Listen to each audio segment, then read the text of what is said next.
It's one of the marquee fixtures of the season. Two of the biggest names in the game, involving clubs that have won 7 of the last 8 Super League titles. Leeds and Wigan, with eyes on this year's grand final too. And to get there, right now, it looks like they'll have to battle past St Helens, who maintained their 100% start to the campaign with a home win over Warrington last night. Which means that the reigning champions now have a 4-point cushion at the top. Leeds could close that down to 2 again with the victory here. Wigan are 7 points off the pace and could do with the win for obvious reasons. Leeds have won the last 2 against Wigan here at Headingley, but the Warriors won the most recent clashes at their own DW Stadium and at the Magic Weekend last May. So this really is the headline act of the matches that remain to be played this weekend. There are some intriguing battles to come, though. The boys will warm us up for the action right now. Here's Terry, Barry and Brian.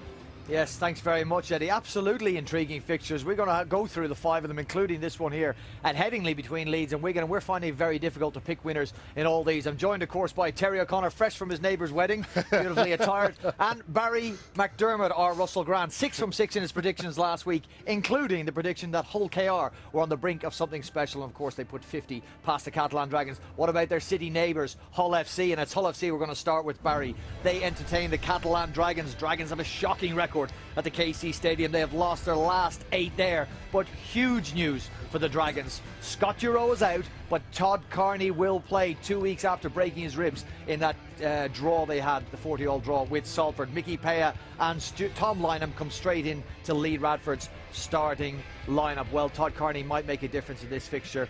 Otherwise, I was finding it very difficult to separate this. And Barry and Terry, I was actually predicting a 0-all draw between these two.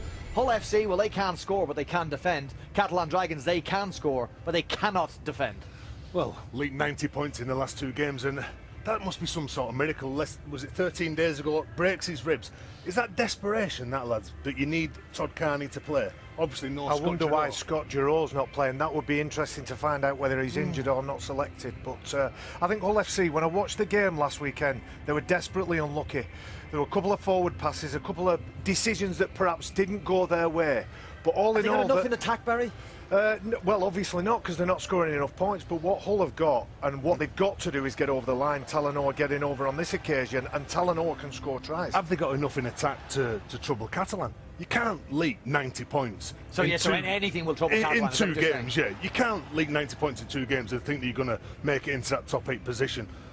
I just think that if you looked at this and this alone, you'd think this side is unbeatable. This was the start of their game, Barry, against Hull Kingston Rovers. Well, I did think on my way over here, before I got to find out that Todd Carney were playing, that this was a black and white's victory all day and all night, because I think that they're not that far away. Just like I thought Hull KR were just a short distance away from their win last week. It does change things, Todd Carney being in, because I think it changes the changing room. I think that everybody in the Catalans dressing room will look at Todd Carney and go, right, lads, we're okay this week. I think there's another worry for them, though, as well, with having Vincent Duport, very strong winger, coming now playing in the centre. It's totally different when you've got to defend in the centre. Absolutely. Terry, who and by how much?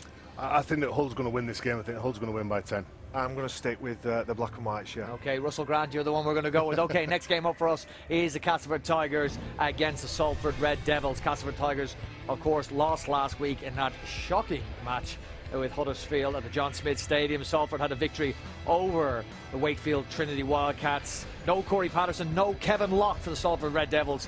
Niall Valls comes in, he will play fullback for them. Big news for Castleford is that Michael Shenton comes in. That will be a huge boost to their coach, Darryl Powell, who is recovering, I'm sure, from that shock performance against the Huddersfield Giants. Just a short time ago, he caught up with Sky Sports News HQ's Richard Graves. Well, thank you very much. Yes, here we are waiting for round 6 of the Super League season for the Castleford Tigers. Just 1 win to their name so far this season, but that did come on their last occasion they played here at the Menderhose Jungle, a thumping win over the Wigan Warriors. I'm now joined by their head coach, Darryl Powell. It'd be great to have a repeat of that performance tonight, wouldn't it, Darryl? Oh yeah, certainly. Obviously pretty disappointed last week, but last time we were out here we were superb, and you know, we need to come up with a performance similar to that to get the points tonight. It's certainly going to be a tough game. Salford are unbeaten in the last 3, so we know what we need to do. We've got our game plan in place. It's just about delivering now. You were shut out, of course, at the Huddersfield Giants last week. What went wrong? Oh, we just didn't play well. you know, from the start to the finish. To be honest, Huddersfield weren't great, but got a little bit better than us. And yeah, it's one of those games that you want to forget and put in the rubbish bin and not talk about it again. So yeah, it's about moving on now and making sure that we perform well this week. I think we've trained well all week, and the boys came in with a great attitude on Monday. We've got to put all the work that we've done this week into practice. He has consigned that defeat to the Huddersfield Giants to the rubbish bin, Terry. He did say the worst game he's ever seen. It was one of the worst games I've ever seen, and probably if I wasn't in commentary, Brian, I probably would have gone home myself. But 54% completion rate, they didn't give themselves a chance. And this is what they're facing. Yeah, they're old man in well, Rangy he's coming Chase. back, isn't he? And the last time they played at home, they beat Wigan, so they'll be confident they are a different side, and Rangy Chase will be looking forward to this. Well, this was the best moment of the weekend for me. Go on, lad, pin your ears back. Because Big Moz, I want you to watch the play the ball technique. He does incredibly well, not to score the try, but what about this? I'm not sure I have ever seen anybody with legs like lead. It's a dummy. But fair play to him, still going Moz and still contributing. And Salford on their day can match it with anybody. If Castleford can match what they did against Wigan just a couple of weeks ago, then this could again be, I think we can say it on all fixtures this weekend. 50-50. It's tighter than a Do you know, submarine door. you've never seen as well Justin Carney being outplayed by his opposite. Last week he was outplayed by McGillivray, wasn't he? But to have Rangy Chase going back to the and his cousin Well Haraki, I've got to say, I was at that game against Wakefield. Him and Well Haraki on that right hand side were very effective for Salford. They just look like little kids playing rugby. They can do so much with the ball that other people can't do. They love getting hold of the ball and playing. And both of them, by the way, love defending as well. They've got the all-round package, and it's a big game this for Castleford and for Salford. Terry, who and by how much? I'm going to go with Cas to win this game. Barry? I'm going to go the Red Devils. Okay, splitting the camp by much? Yeah, I think that they've got tries in them. It could be a really high scoreline, but very tight. Okay, thanks very much for that, Barry. Okay, next game up for us is the Wakefield Trinity Wildcats, of course, beaten by Salford last Sunday. Huddersfield, who we've just mentioned, had that 22-0 victory over the Castle Tigers. Okay, forget about the standard of the game. The victory was all important for Paul Anderson's side. Back-to-back wins for them now. Tough times, though, for the Wakefield Trinity Wildcats. They've lost 3 in a row after winning their opening 2 games of the season. George Griffin and Jordan Hand come in on loan for James Webster's side. They are very much depleted. Paul Anderson must be licking his lips at this fixture. He says it's a good pitch and we have a good record here. They absolutely do. They have won 5 of the last 6 visits to Wakefield. What about James Webster and the Wakefield Trinity Wildcats? We saw them in front of the Sky Sports cameras battle in defeat to St Helens, but it's a small squad, Terry, even when they got everybody on board, and now they are absolutely depleted, going up against the full strength of the Giants. Well busted, and to have Lee Gilmore, who's been a tremendous servant to Super League, and talk about him coming back and he's playing. their assistant coach. Yeah, that shows how low on numbers they are, and they need that lift, they need that performance, they need some players, but I don't think that clubs in Super League are going to loan players when it comes to this festive period around the Easter time, because it's one of those periods where you get tested, because the small squads are the ones who really do worry the opposition. Now, I think you might have just pulled in the other one, Terry. We just go back and get the old Wakefield Huddersfield. So I watched the Huddersfield game. Sorry, I watched the Wakefield game, and they weren't far off Wakefield. They started really well against Salford. Obviously, Salford went on and kicked on and won that game, but Wakefield, probably a side lacking confidence, then once they got in that 50-50 battle, allowed Salford to take over. But Wakefield aren't in a great place. We're impressed with Huddersfield because they did what they had to do. They still have their ball players, Wakefield. They still have Hall, they still have McShane, they still have Washbrook, who's been very good. They do, but did they have that middle unit? Did they have that middle unit for them to play off the back of? Because if you look at Huddersfield, when they played well last week, Jamie Ellis scoring a try, you've got Danny Brough, he likes to get the ball, he likes to attack them middle unit players, and that's where I think it's going to be difficult for Wakefield. It's something James Webster started at the start of the season as we see the Leeds Rhinos players arrive. Callum Watkins, of course, just waving to the camera, Stevie Ward and Adam Cuthbertson, a player we're going to mention shortly when we preview. Brian McDermott, big game, and here's the visitors, the Wigan Warriors. Okay, guys, James Webster, he did say they wanted to put a big, strong squad together at the start of the season. Hasn't got that.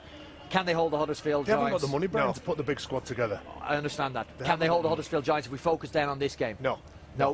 Huddersfield all day, yeah. By how much? 12. 10. Just 12? 10 points. Just 10. Okay, all right, you're giving the Wakefield Trinity Wildcats a chance. Anyway, bookies giving them an 8-point start going into that game. Next game up for us is on Sunday. It's the Widnes Vikings against Hull Kingston Rovers. No Patrick Alvan, no Kevin Brown for the Widnes Vikings, but Dennis Betts can call on Cameron Phelps, Declan Hume and Manisi Managafoa. Christine is out, and Eamon O'Carroll is also out. Mitch Allgood for Hull Kingston Rovers suspended. He's out for 2 games, but there's a welcome return for James Donaldson. Remember, he fractured his thumb in the opening match of the season against Leeds Rhinos, a defeat for Hull Kingston Rovers, but the 23-year-old is back, and Chris Chester says he is raring to go. Now, there was a lot of speculation swirling around the Hull Kingston Rovers camp after Michael Wayman retired, and they brought in Sean Lunt. And Chris Chester, when asked about David Shillington possibly coming to the club, said, "We don't comment on speculation." When asked to comment on speculation that Albert Kelly was coming to the club, Chris Chester had this to say: Albert Kelly is very happy. That's credit to all the players, and he doesn't believe that Albert Kelly has got an NRL get-out clause. Quality. I'm going to go to Barry on this one, because it's Barry McDermott that predicted Hull Kingston Rovers being on the brink of something special last week when they had Catalan Dragons coming. You were absolutely right. How do you see them going in this match? I just think they're a good attacking side, Brian, and when they play with that flair and that freedom that Chris Chester has obviously allowed them, they're a good side. If it's a game of touch and pass, then they're going to win it. I want Albert Kelly on my side. And particularly Albert Kelly, isn't it? Schoolyard rugby, both of them like to throw the ball. And it must be difficult for a coach to break Wakefield down, because to break Hull KR down, because when you look at them or when they play, they'll throw the ball from one side of the pitch to the other, then they'll come back. There doesn't look much structure, but when Albert Kelly gets the ball, look at that. It's absolutely brilliant. And it's bringing out the best in everybody around him. What about this pass he throws in the next clip here, this left to right pass? How confident have you got to be to throw this ball? Do you know, so close to the line, you've got a player in your eye line, shooting out, and looking for that intercept. That's a brave player. And you know what and excites me about this match? It's on the fast track. Yeah. It's on the 3G. Widnes at home, missing a couple of players, I'll grant you that. But again, that for me gives the perfect ingredients to a nice close game. Guys, a 4-pointer. These are the sides you want to be knocking off the sides that you think you're going to be competing for if you're in the bottom 4 of those top 8. Well, both sides have lost 3 games this year. Both sides have performed well in those defeats that when they've had. In the last 6 fixtures when they've played against each other, there's been on average over 50 points scored in this game. So there'll be some points, Brian. There will be some points. You've got to defend. It's a great point you make about the league title. Not only are you earning 2 points for your side, you're taking 2 away from your opposition. Absolutely. Who's to win, Barry, and by how much? I'm going to go for Widnes Let me by guess. a very close scoreline. Terry O'Connor. Widnes by 4. By 4 points in a very high-scoring game, you 4 say? points, Yeah. yes. Okay, Agreed. brings us into a game that we hope will be high-scoring and high-quality. It's the one here at Headingley Carnegie Stadium between the Leeds Rhinos, defeated last time out against the Warrington Wolves in front of the Sky Sports cameras. They're up against Wigan. 13 points to 12 victors over Hull FC. A very tight game. 2 tries apiece in that one. No Ryan Sutton and no Josh Charnley for the Wigan Warriors. Ryan Hampshire and Logan Thompson have come in. Danny Maguire said, look, he said, we were in attack deficit from what we usually expect to be able to perform and produce. We scored a long-range try, but everything else was substandard. No defensive problems, though, for the Leeds Rhinos. We can get the views now of John Wells and Phil Clark, who are down touch side. A lot of injuries, a lot of absentees, boys, for the Leeds Rhinos. We'll start with you, John Clark, seeing as we are here in Yorkshire. Is this a little, John Wells, I should say, did I say John Clark? Is this a little glimpse into the future for the Leeds Rhinos? Kevin Sinfield's out, Kylie Luloy is out, young front rowers and a young standoff taking their place.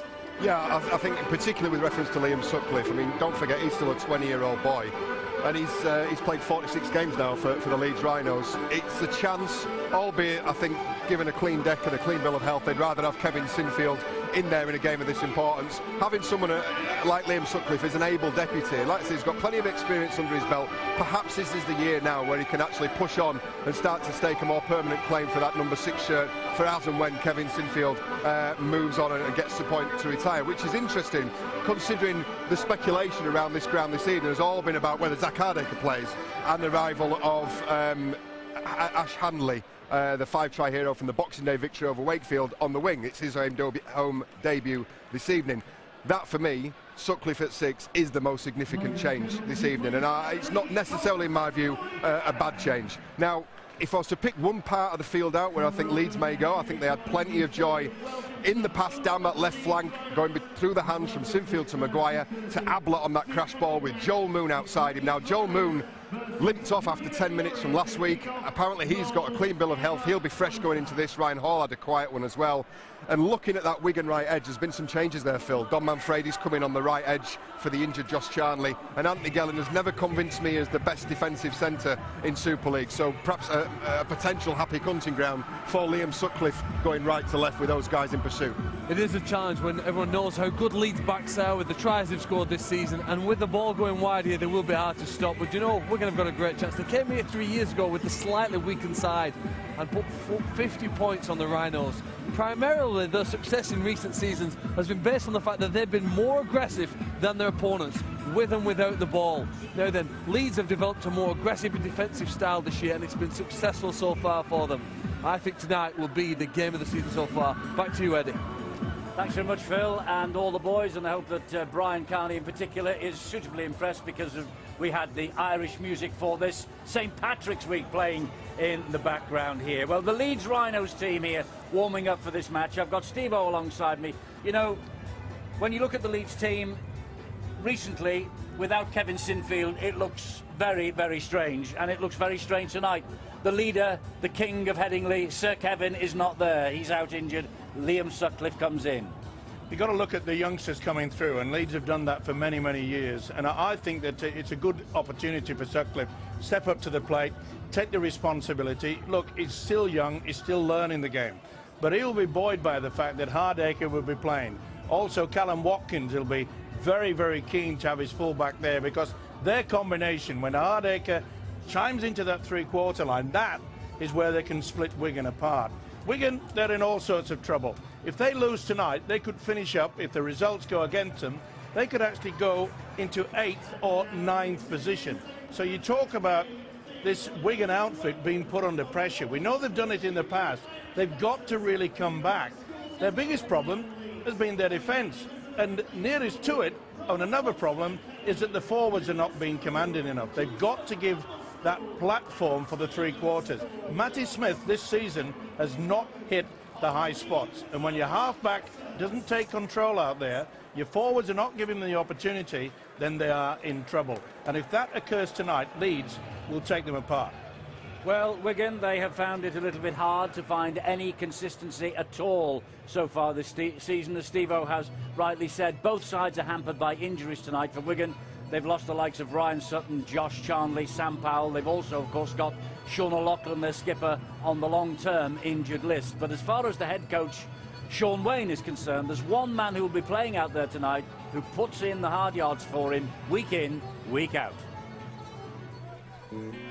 He's been the muscle up front all season so far. Tony Clubb's work rate's been impressing his teammates and his coach, and it's no surprise why he's feeling on top of his game. I'm really enjoying it. You know, it's like I said, my family are really, really happy here, and that makes me happy, you know. And on top of that, you know, I'm at such a fantastic club that support me, and you know, it's nice. And also, my little boy will be born here in Wigan, which I'm pretty proud of too. You know, my daughter's raised here too, so it's been nice. So I'm fitting into it really well. He's an impressive player. I like him. I liked him when he played at London. I like his attitude when we met him in an hotel in Manchester, trying to persuade him to come. His manner and his desire to win things impressed me, and he showed loads of desire to want to play at Wigan and wanted to win things, and he's come, and he's not. I knew he can play. I was confident that we had a bloke who wanted to win and wanted to improve, and that's everything we need. He's a quietly spoken lad, isn't he? He's not one of the ones who's going to be running around doing daft things in it. No, I like him because of that. He leads with the actions. He plays well, he plays tough, he does the right thing, he does the tough carries when we need them to be done. And then he's quiet in the dressing room. I like people like that. You know, he's an unassuming fella, but he does the business when you want him to. He's a bit like you. He's a lot better than I was. A lot better. I was poor. Club's league career began with the London Broncos, making his first team debut in 2006. He joined Wigan though last season after feeling less than happy in the capital. I had some problems down there in London, and Britain coming up here were, you know, a breath of fresh air for me. You know, joining the champion club as in Wigan, you know, it was massive for me. Do you feel you're a better player? Yeah, definitely. Well, like I said, Wayne, he's been fantastic with me. You know, he's a great coach. He really is, and it's just the little things in my game that he's picked up on, you know, like we do a lot of one-on-one video, and just the little things, they make a massive difference for me, and you know, they're paying dividends for me at the minute. Last week's win over Hull FC put the Warriors back on the winning path after a big defeat to Castleford the week before. But club knows this week's game against Leeds will be an even bigger test of their resilience. They're a fantastic team, and defensively we've got to be at our best, because we know they're outside backs and things like that are fantastic. You know, and I watched the game against Warrington, and to be honest, I thought Warrington really outplayed them, and you know, they did a job on them, and that's what we're sort of looking to emulate. Is really be physical up the middle and look after their individuals. We know, like I said, they've got fantastic backs, and we need to keep an hold on them. In a squad stretched thin by injury, club has stepped up to the challenge. He's certainly found his feet at the place he now calls home.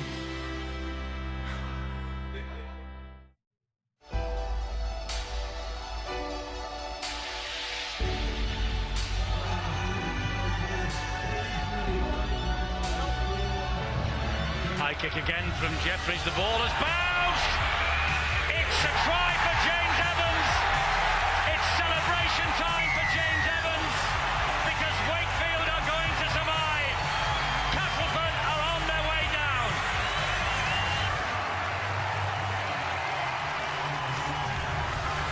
Sadness etched on the faces and the fans of Castleford. Wakefield are celebrating survival. Wakefield stay up. David Marsh is Wakefield through and through.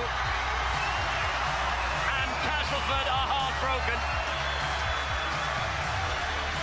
And you have to feel for Terry Matheson. Well, it's pandemonium out there, Eddie. We wanted to stay in Super League, and we've done it. We'll be back next year. Yeah, we will, and we'll enjoy every minute.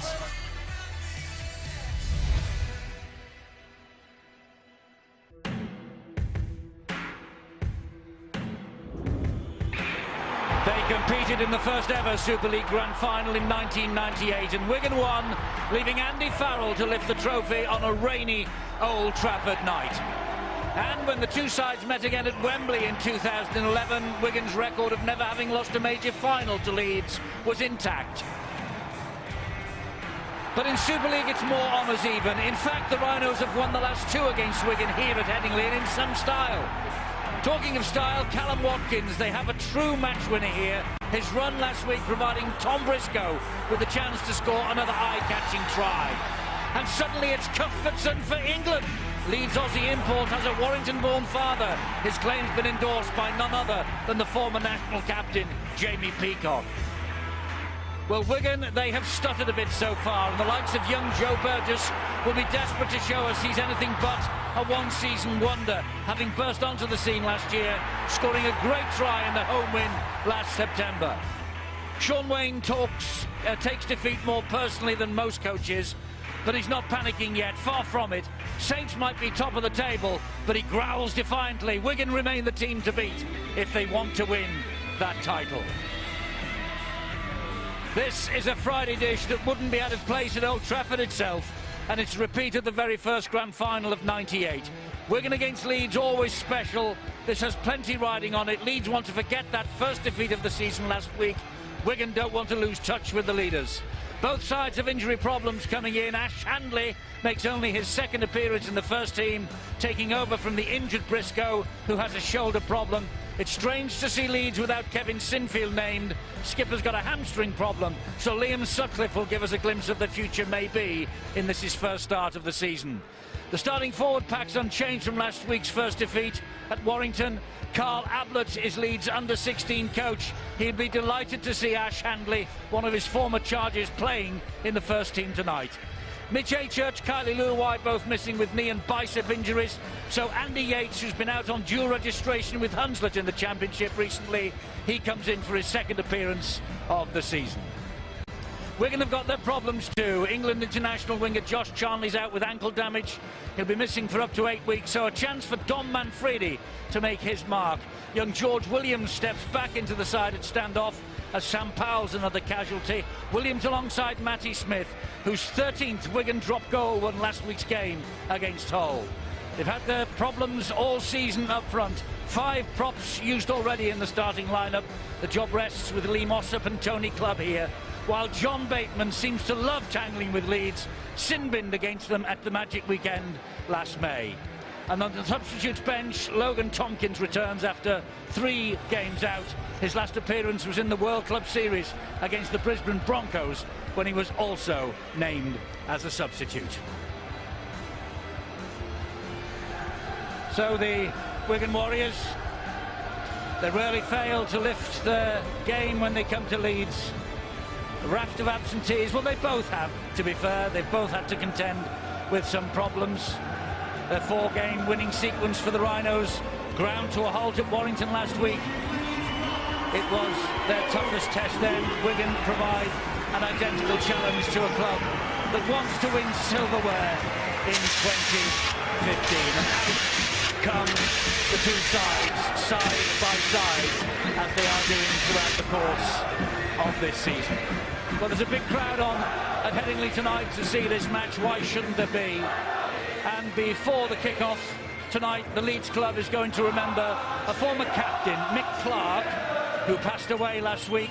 The players wore black armbands, you may remember, at Warrington a week ago to pay tribute to Mick Clark, who was a Leeds skipper in the 1960s and who captained the club at the infamous Water Splash Challenge Cup final at Wembley in 1968.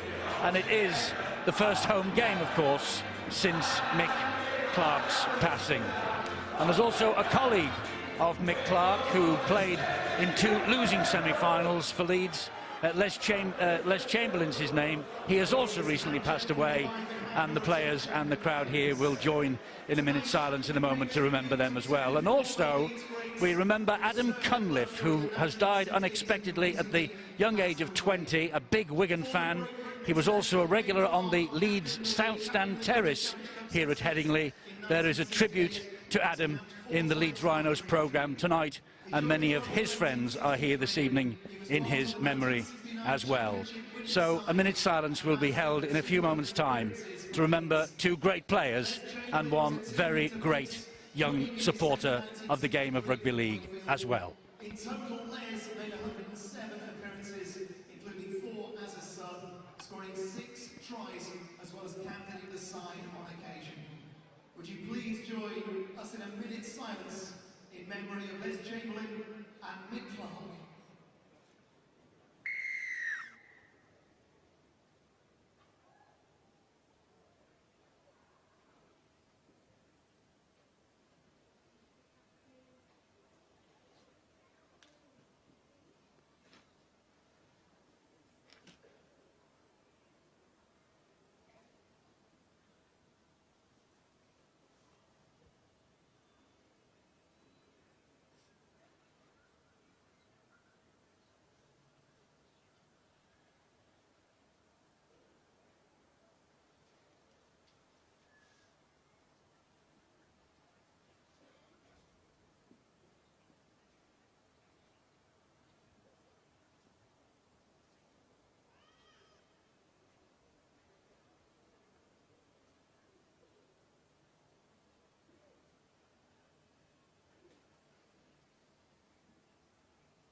So a sombre moment before what should be one of the great games of the season here at Headingley.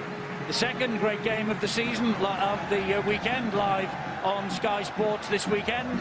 We had Saints and Warrington serving up a treat last night on the Thursday. This is Friday night Super League, and Leeds against Wigan, Steve-O, doesn't really come much bigger than that. No, it should be a cracking game tonight, and I'm looking forward to it. Okay, both sides struggling with a few injuries, but there's still a lot of stars out on display tonight. The young fella, Liam Sutcliffe, big shoes to fill. Kevin Sinfield not out there. Joel Moon, of course, and Dan Sargent. They really have got to get themselves sorted out. George Williams, the battle between the youngsters at standoff, George Williams and Liam Sutcliffe, will be very, very interesting indeed. And of course, a lot of controversy about this fella Zach Hardacre, but I can assure you Callum Watkins will be pleased that he's back into it.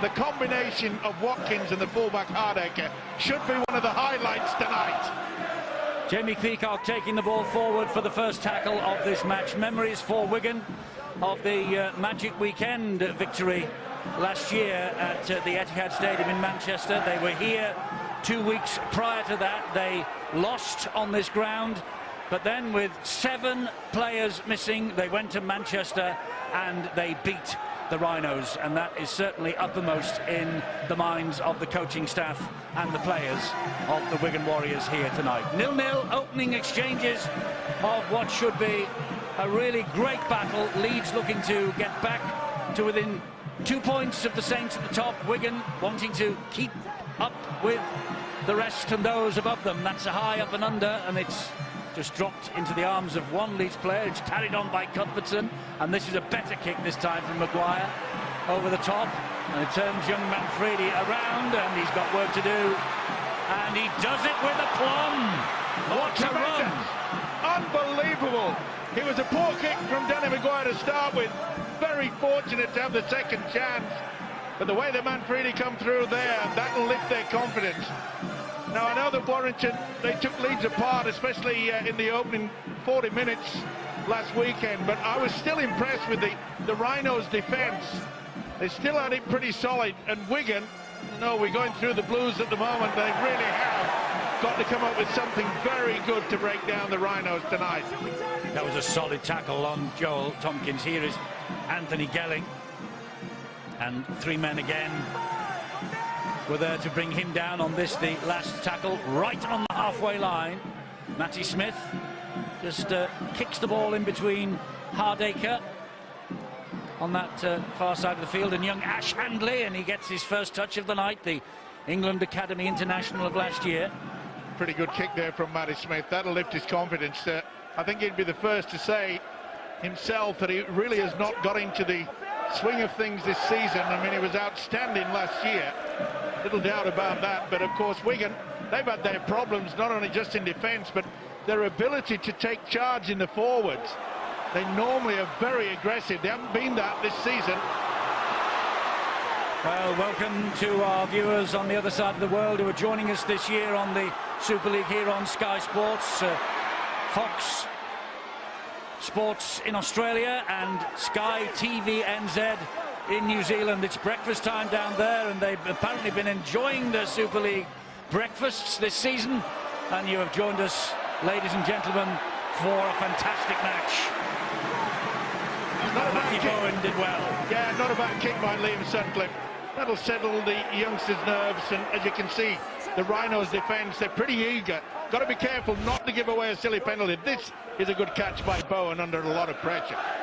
I think Leeds defenders, Eddie, this season have moved faster to get into position and defend, and tackled more aggressively, and that's been a significant difference. They've also got one of the best new players into Super League, Adam Cuthbertson, possibly after 5 rounds the best prop who's played in the competition. Stevie Ward's been in great shape, and Paul Ayton, the hooker, boy, has he been, well, he's almost looks like an assassin when he runs around trying to hit people in defence.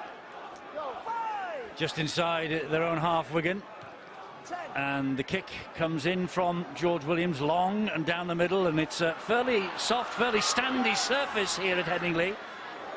Well, and Zach Hardaker gets to the 20-metre line with a good return.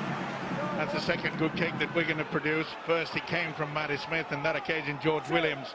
Obviously the tactics from the coach Sean Wayne wants the ball not over into the corners, but just keep them turning around. It's a good aspect, good tactic, as long as they can prevent the Rhinos from getting to the halfway line, which are having a bit of a struggle at this.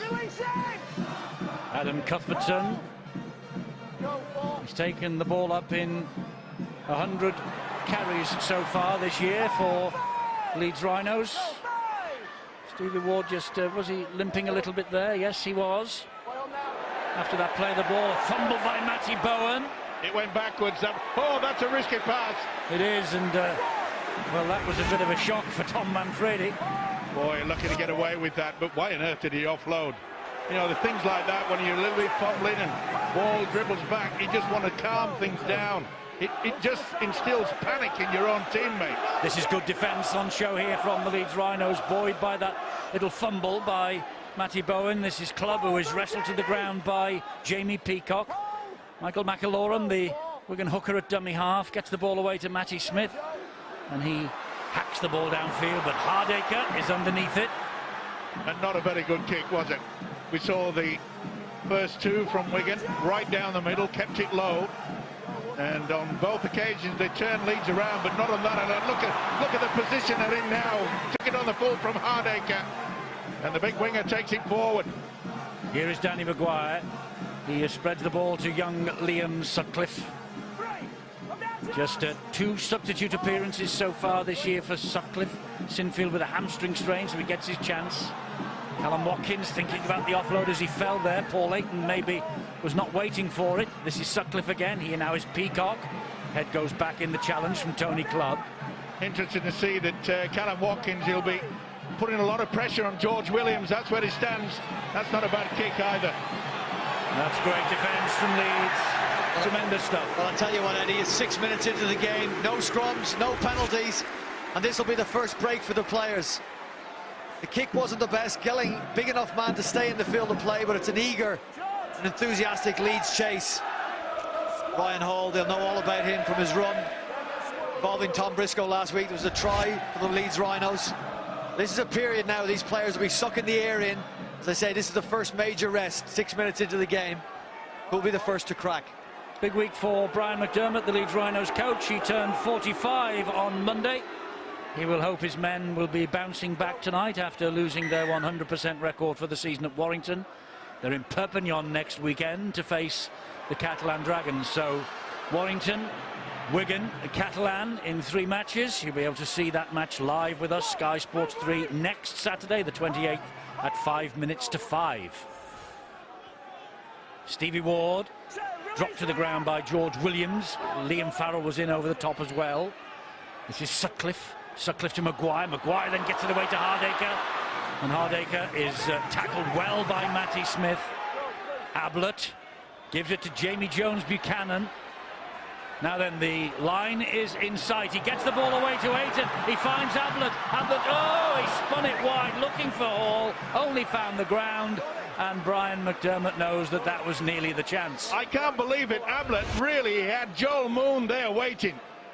When it comes out, oh, look at Moon. There was nobody there. He would have gone right through that gap. Ablett deciding to try to pick out the winger when all he had to do was just a soft pass, and not surprisingly, is upset. Well, Ablett's pass might have found Joel Moon, and on this day of the eclipse, would Joel Moon have eclipsed everybody and gone in for the first try of the night? I thought I'd be first to get that one away. 7 minutes in. That takes the thunder away from a couple of people that I am sitting alongside. Here now. That's good tackling, good harrying by Leeds. Bowen is there, though, to pick the ball up. Like I said earlier, you know, Leeds, the coach Brian McDermott, he was obviously concerned that they lost their unbeaten record when Warrington took them to, especially in the first half, but he was still quite happy with their defence. And as we've seen already, it's pretty secure at the moment. Wigan yet to make a clean break. Tony Clubb to Matty Smith. Matty Smith then finds Williams, and that's helped wide by Sargentson, but it was a knock on forwards. Yeah, they'll take the first knock. This should be head and feet to Wigan. No, it should be to Leeds. Callum Watkins knocked it back to his own line, and then Dan Sargentson knocks it forward. Should be a Leeds ball. It's a great play by Callum Watkins.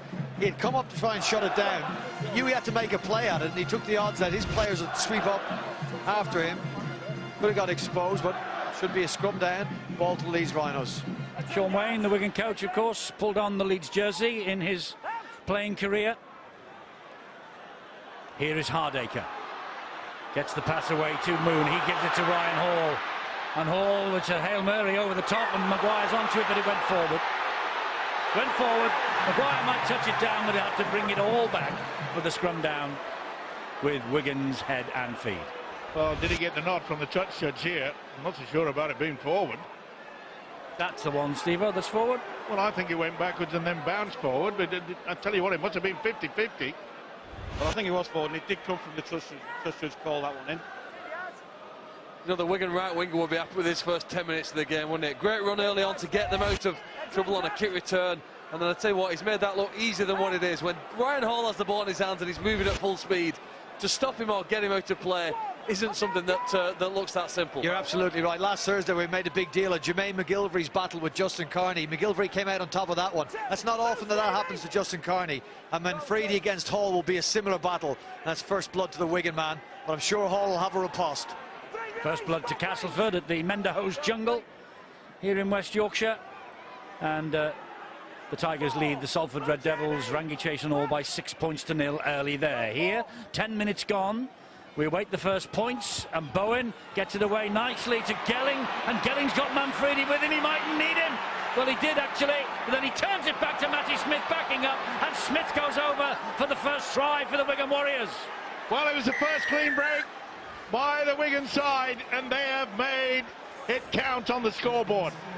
Great support play, beautiful quick hands on this right-hand side, and Matty Smith, like all halfbacks and hookers should do, was trailing in support right the way down the middle. Smith started it off. What a beautiful pass from Bowen to get it through. He threw it back on the inside. Gelling says, where is everybody? I tell you what, it was Smith. Great stuff. Well, Smith must have taken off, Steve-o, because when Carl Abel hits him, he stands still, but he must have hit the accelerators. Gelling had a man on his outside, had to lob the ball, stayed high enough in the air. That's a great pass by Gelling. Now, if he doesn't get that height right in that pass, Smith doesn't have enough time to scoop in and touch the ball down. Well done by Gelling. Well, it's a brain explosion. Sorry, Eddie, we saw that in the Brisbane Broncos game, but that was some very composed play by the right centre. Well, it was his 13th drop goal for the Warriors last week that won the match against the Black and Whites of Hull. And Matty Smith has just come up with the first try of the evening, and he's about to add the extras, you would imagine, from almost bang in front of the sticks. Big crowd at Headingley tonight, watching as Smith clips the ball over the top of the bar, and the Wigan Warriors lead by 6 points to 0. It's all about taking your chances, and this was their first real opportunity. But you've got to keep your eye on the Matty Smith, because as the ball's going out that way, the support play, he reads it ever so well. He really hasn't got into the swing of things this season, but boy, this will be a huge lift for his confidence. That ball has come free, and Hardacre has swept onto it for the Leeds Rhinos. Boy, that was a big error by Wigan.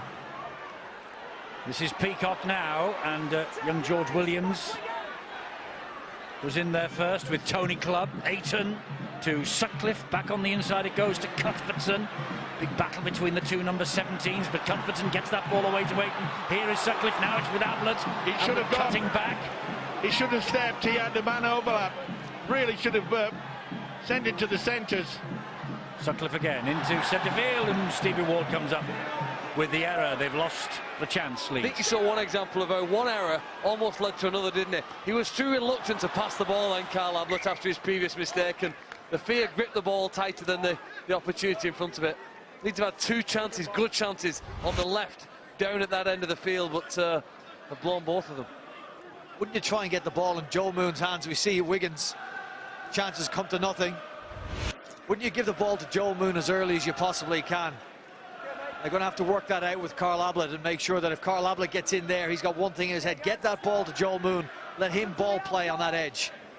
Very good hands, Eddie, former halfback, when he's brought to the Brisbane Broncos by Wayne Bennett. He can certainly ball play. Castleford leading 12-0 against Salford. Here Wigan 6 up against the Leeds Rhinos, and that's Lee Mossop taking the ball forward, back in Wigan this year after a spell in the NRL. And Tony Clubb gets to the 40-metre mark and gets the penalty from the whistle of Richard Silverwood, the referee, because there was interference, wouldn't let him up off the ground. Well, not only that, there's a bit of a pressure applied to underneath the chin. You hang around and you'll get penalised, and Richard Silverwood picked out Jones Buchanan.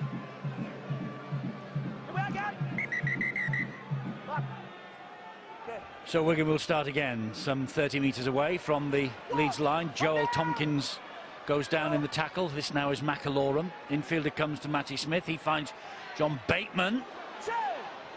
Bateman losing the legs in the challenge then. It's McAlorum now. And Williams. And here's another penalty for Wigan. This time I think for a high shot on young George Williams. Adam Cuthbertson, the culprit. Yeah, no doubt about it. It ricocheted off the shoulder first, but that's where it finished, right in the mush. Will they go for the 2 here? I think they might. Yep. Well, Matty Smith has just indicated that yes, he will have a shot at goal. This is smart as well. Sean Wayne, the Wigan players, they know they're not at the high spots. And it's going to take them a while, and they've got a 6-point lead, and to be able to get that extra 2 points, I think, is very, very good indeed. Good thinking. Well, a visit to Leeds is incentive enough, but having sat at home last night and watched the Saints beat Warrington to go 4 points clear at the top of the table, that's added incentive for Sean Wayne and his team. Oh, I think the whole of the league will have sat up and take notice there in the background. Chris Rodlinski, one of the greatest fullbacks that we've seen play this game. Defensive fullback who could also attack. He's now in the administration of the Wigan Warriors, but I think St Helens will have sent a message to everybody, Eddie. And remember, they've got Luke Walsh, Johnny Lomax to come back in. They were quite an awesome side, quite an awesome prospect, I should say, with all those players available. That's the standard that these teams have to raise to. Well, they're 4 points clear of the field at the moment, and Matty Smith makes sure that Wigan are 8 points clear of the Leeds Rhinos here tonight.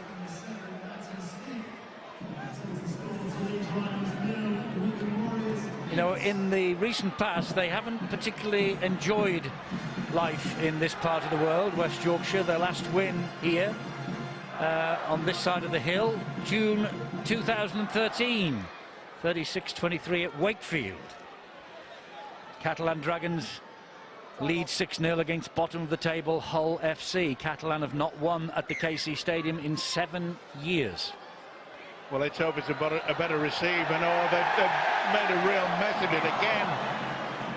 Well, that's the second occasion that Leeds have kicked off, and they're going to get possession. Eddie, this is a phenomenal kick off the tee. We'll see the end result of the kick, the bounce, but there's a reason for that. He's torpedoed the bomb off the tee, which is a difficult skill to do, but it leaves the ball spinning at an awkward angle, hits the ground and bounces out of the reach of Dominic Manfredi.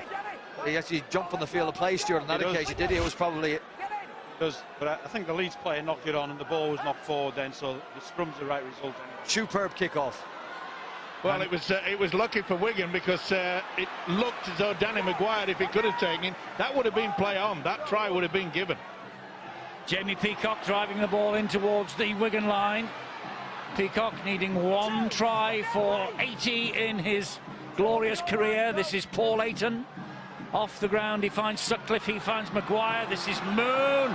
Little fiddle by Moon. But the Wigan defence closes in and brings him down. Ryan Hall now into the arms of Ablett, who goes back where all the heavy traffic was. Still going, Ablett, and hauled back eventually by Gelling, Tompkins and Smith. Maguire running laterally. It was a short ball, and I don't know whether he would have appreciated that, Stevie Ward, because as soon as he picked it up, he was flattened. Ayton dabs the kick in. Cuthbertson gets the try. He'll go upstairs. He wants to check for offside.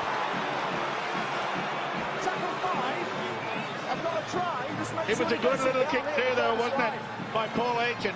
Well, they've given a try on the field, and if he has given the green light here, Adam Cuthbertson, he will have scored in all 3 of his matches on this, his new home ground, the Headingley Carnegie Stadium, Stuart. It is. It's from the kick, so he's onside. It's actually the ground in the want to check.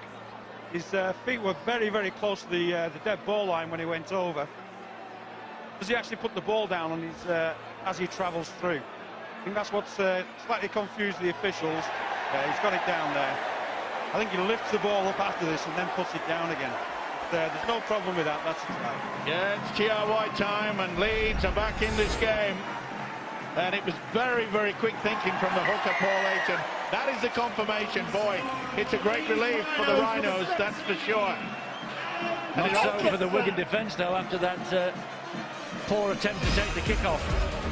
And it was the second one, and that was quick thinking. Coverton knew exactly what was happening. That wasn't just a fluke, that was a planned move. But Wigan, again, they've got to get themselves sorted out from the kick-off. Well, Brian said that it was a superb kick-off that gave them this field position, but I think it was a superb kick there, because you see so many of those short kicks go too hard, too fast, roll over the dead ball line. Paul Ayton did that magnificently, to drop it so softly and place it there so invitingly for Cuthbertson. Gets them back in the match now, 8-6. Yes, Liam Sutcliffe is in the position of Kevin Sinfield, and he has taken the goal-kicking responsibilities as well. And the kickoffs from Kevin Sinfield are difficult to deal with. Zach Hardacre's managed to torpedo this ball. You might see the trajectory of the ball as it bounces down. That's why all those Wigan players are baffled, standing still, and this is the result. A lovely deft touch from Paul Ayton. Really has filled that hooking spot now. I think it's been left vacant a little since Danny Badiris left the club. I think in Paul Ayton, the recruit from the Wakefield Trinity Wildcats, and now got a hooker. They'll keep that position for the next few years at least. Yeah, he's a talent, that's for sure, but I'm sure that Sean Wayne will be disappointed. As good as the kickoff was there from the fullback Zach Hardacre, you know, Dom Manfredi really had the ability, was in a good position. He should have taken that on the full. He hesitated and they paid the price. Steve-O, I don't know much about sitting in scrums, but let me tell you, from a man that stood under plenty of bombs and dropped even more, that's a difficult thing to do. You just can't judge the flight of the ball when he hits such a sweet torpedo. Trust me, take my word on that one. Well, I put it this way, he's paid to do it and he's paid to take it. Simple. Midway through the first half here, and Leeds have a penalty as Salford hit back at Castleford. Yeah, just got over enthusiastic, Wigan. It's something that can happen, and you know, they just, well, piggybacked. Ablett knew. You could see he was looking at the official, saying, what's he doing on my back? Well, they took the lead, didn't they, the Warriors, and they looked confident. But to make a mess from two kickoffs like that, you know, that really just takes your confidence away. That'll help. That's a good offload. Brilliant stuff. Great offload to Maguire, who's cutting through the Wigan defence down the middle. Plays the ball to Ayton again. He gets away from Matty Smith. Quick on his feet is Ayton. He was clobbered after the pass was gone. Oh, there's a man wide. And he's in, the youngster, Ash Handley. What a start for him. And what a fight back from the Rhinos. It's not given yet. The touch judge held his position on the side. That would be the only worry I have. Although he's given a try. The touch judge, I think, was unsure. Stuart, you might have a look at that. Well, that's what he's looking at. He's concerned that he was pretty close to the touchline as he went over. He has said award a try, so we'll just see how this goes. Absolutely no problem. Yeah, he's miles away from the whitewash. But what a great positional play there from Callum Watkins. This will be confirmation. There it is, TRY. Leeds have taken the lead after the shaky start. Wigan bounced with a beautiful try from Smith. 2 tries in 3 minutes. And I think you need to give Adam Cuthbertson the credit for this. Of course, Leeds are brilliant with the second phase, but it's the ability to keep the ball alive that sent them here into this part of the field. Cuthbertson again involved a second time to offload the ball, and then Callum Watkins just delays that to hold in the defenders and releases Wingo. Well, that's a pretty happy start on the right flank there for the Leeds Rhinos. Yeah, it was pretty good, and watch out, Watkins. Make sure that he commits Burgess. Committed, gives him enough space. Nothing that Burgess can do with that. That is a very, very solid finish from Handley. Well, Ash Handley knows his way to the try line all right. He played against Wakefield in the Boxing Day friendly here, and he scored 5 tries. His Super League tally is up and running. And Sutcliffe has missed with the second conversion attempt from him on the night, but Leeds have gone from 8 down to 10-8 ahead. Yeah, very, very clever play, and this guy really is in top form at the moment, the hooker Paul Ayton.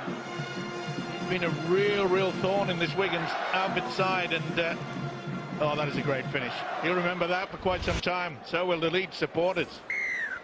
Well, he's playing in the side tonight with Carl Ablett, who was his coach at under-16s level here at Headingley, and he says that he is the man in Super League that he admires the most. That's Handley about Ablett.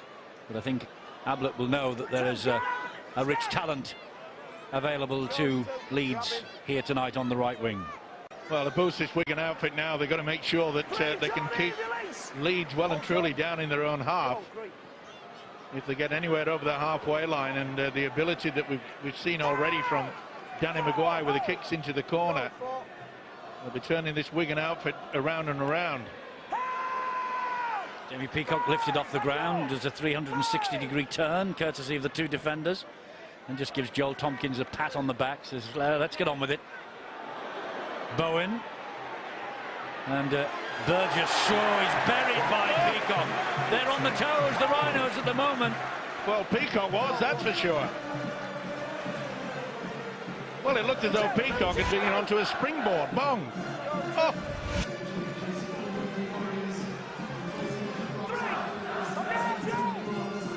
Jamie Peacock, 37 years young. Only Kevin Sinfield and Paul Wellens have played more in Super League. This is his 414th appearance at this level. Taulima Tautai is out there now for Wigan, trying to stiffen things up a bit up the middle. I agree in regards to Jamie Peacock, Eddie. He defies logic, doesn't he? At that age, still producing the toughness. That's a good kick and chase, though, by Wigan. Just nudged beyond Keith Senior, another former great Leeds legend, of course, in that appearance chart. That's a good run from Ryan Hall. That should have been a penalty. That is a penalty now. Well, Ryan Hall was held back, not just once, but a couple of seconds. That was poor defence there from Matty Smith. Good job that they got back at least Manfredi did the job, but I think what happens, Mike, though, when a guy of over 100 kilograms like Ryan Hall comes running at you, you sort of sit yourself on your heels knowing that you're going to have to dig in with your feet to hit him and not get hurt. And as a result, if he changes direction at the last second, you can look foolish as Smith just did. Jamie Jones-Buchanan to within 30 metres of the line for the Rhinos. Here they come again with Maguire and Sutcliffe. A short ball from him to Stevie Ward. He gets away from one, but he can't get away from the second challenge that came in. That was very high from Liam Farrell. Watkins, nonchalantly offloads the ball to Hardacre. What's all class, isn't he, Callum Watkins? What's the utilisation of dummy runners here? Oh, he's done the short one. Oh, has he got it down? Brad Singleton, I think he has. Brad Singleton gets the try.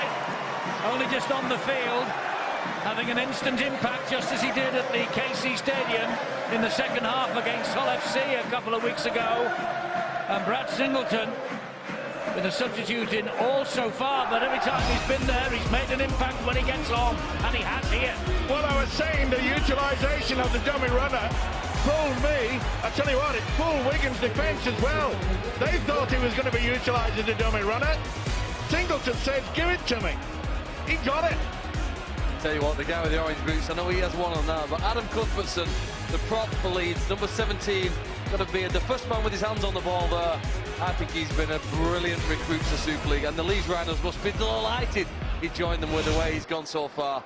Laid on a nice pass there to his colleague, but I tell you what, he's had a massive influence on the opening quarter of this game. You're mentioning Adam Cuthbertson, Phil. How do you stand on Cuthbertson for England, the call from Jamie Peacock? Well, nowadays, if you're eligible, Eddie, then you can be selected. That's the situation. The All Blacks pick players who maybe weren't even born in New Zealand, but eventually if they become eligible, then those are the rules of international sport. So at the moment, as Sutcliffe adds the extras, you would maybe consider him for the cap? Without a doubt. Yeah, he's a talented player. The thing that his style is a little bit like Graham. You know, James Graham... He's got a pass in him, hasn't he? He's got a pass. Remember when they used to say, well, you know, why is he good taking first receiver and then offloading? And this is the reason why. He's popped over for a 4-pointer. They've just taken full control now of the Rhinos. They have. They've gone from 8-0 down. They've scored 16 unanswered points. And that's another high shot, and that's another penalty. I mean, that is just completely losing the plot. Right in front of the official, raising the arm. That's just a gift. 30 metres downfield. Bateman, I mean, There's no way in the world you're just going to put a proper tackle.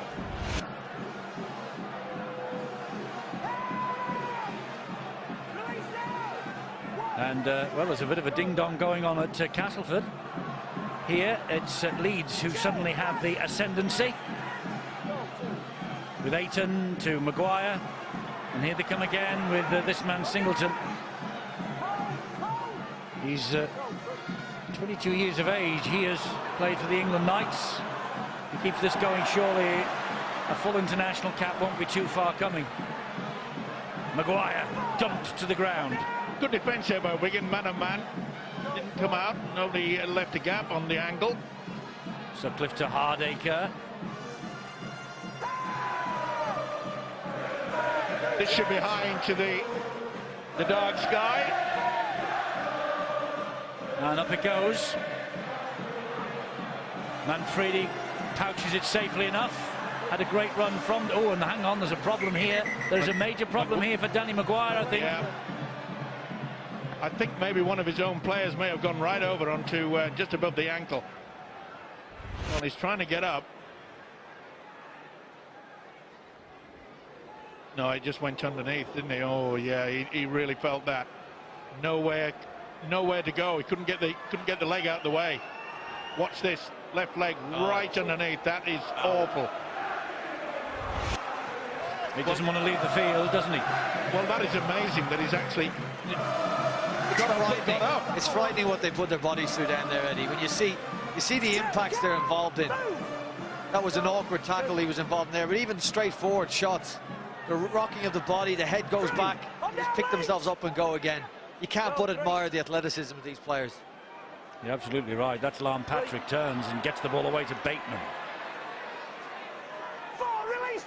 Well, Sean Wayne ringing the changes. He's got to come up with something very, very quickly indeed. Whoops. Miss Matty Smith was found. The other Matty, that's Bowen. And Manfredi. Moon gets hold of him, and with help from Ablett, down he goes. Interesting to see what Wigan do with the kick. Will they get it some height or will go for the corner? It's high and cross field from Matty Smith. Oh, and it's taken by Sargentson, who finds Tai. Pick it. It's on the last tackle, this. And he's wiped the tackle count down. Ryan Hall attempting to kick the ball, he said. They just couldn't pass that ball, could he, from left to right? Tai. Well, it looked as though he was trying to get a kick in. Looked like he was going down a back entry and was looking for the way out. Well, here he is again. Well, he certainly injected a little bit more of power into the Wigan outfit. Will Tompkins again, one-legged. There's the tackle by Maguire. Looks like he's recovered from that nasty knock. This is Matty Smith now, and Williams goes down on tackle number 5. This repeat set of 6 for Wigan about to come to an end. With McIlaurin, who finds Smith, and then to Liam Farrell. It's still the last. And it's a turnover, and Sean Wayne is frustrated with that. And so he should be. You've got to be able to put a kick in. You've got to force and make sure that Leeds have got to turn around with it. Just doing that, it is not going right for them. But if you're not going to get through the basics, your coach is going to look like that all night. Let's go down to Bill on the sideline. Eddie, Adam Cuthbertson getting a tremendous ovation from the crowd as he leaves the field. He's been replaced by Jamie Peacock, who's had what almost amounts to a sort of Formula One pit stop. He came in, had a quick refuel. Brad Singleton went over a try. JP's back out there. More of the same for Leeds, I should imagine. Absolutely. Here is Ablett. Ayton in at dummy half. Jamie Jones Buchanan is checking on his record today. Jamie Jones Buchanan. Do you know this is his 17th season in the Super League? What a workhorse he is for this Leeds team. Sutcliffe's kick is a little long. It's part of a bigger picture, isn't it? When you mentioned Jones Buchanan and the longevity he's had in this squad, we might be looking at the new era really now coming through. Cuthbertson with a try. I know they've just brought him in. He's only young still. Ash Handley, Brad Singleton, Liam Sutcliffe. These are all players now that Leeds are going to be building their future on. As Kylie Luluai, Jamie Peacock, they sort of come to the end of their career. And then the likes of Kevin Sinfield, Danny Maguire and Rob Burrow will have some more seasons in them, but Leeds need to start planning for a future without them great players. And that's what they do successfully here. They've had the glorious decade and more. Well, that was very flat. He's got them offside against Leeds, too quick. And that was fortunate for Wigan, because you can see, in attack, so flat, they've got to give themselves a little bit more space. It was Danny Maguire that was called offside, and obviously judged that he's moved up and stopped the ball coming out wide. That's why the penalty was given. So Matty Smith and Lon Patrick signed at the start of this season on the swap deal with Jack Hughes, who went in the opposite direction to the Huddersfield Giants. Oh, he's lost the ball. There's Logan Tompkins. Yeah.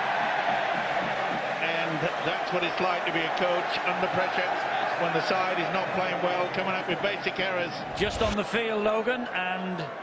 Was there a fingertip to it? Maybe Singleton had a little bit to do with that. That's part of a bigger picture. Matty Smith was sitting back, telling that Logan Tompkins to pass it to either your brother Joel Tompkins or Talima Tauta in that right-hand side so they could fire into the Leeds Rhinos' defence. Tompkins, because he's just come on the field as a hooker, wants to get a touch, wants to get a run. So he did what he thought was the right thing and run up. Matty Smith was hoping there, 7, that Tautai would get the ball, and if not Tautai, Tompkins. So it's Leeds turnover, Leeds ball. Wigan have a little bit of communication to fix up. Just over 6 minutes remaining in this first half.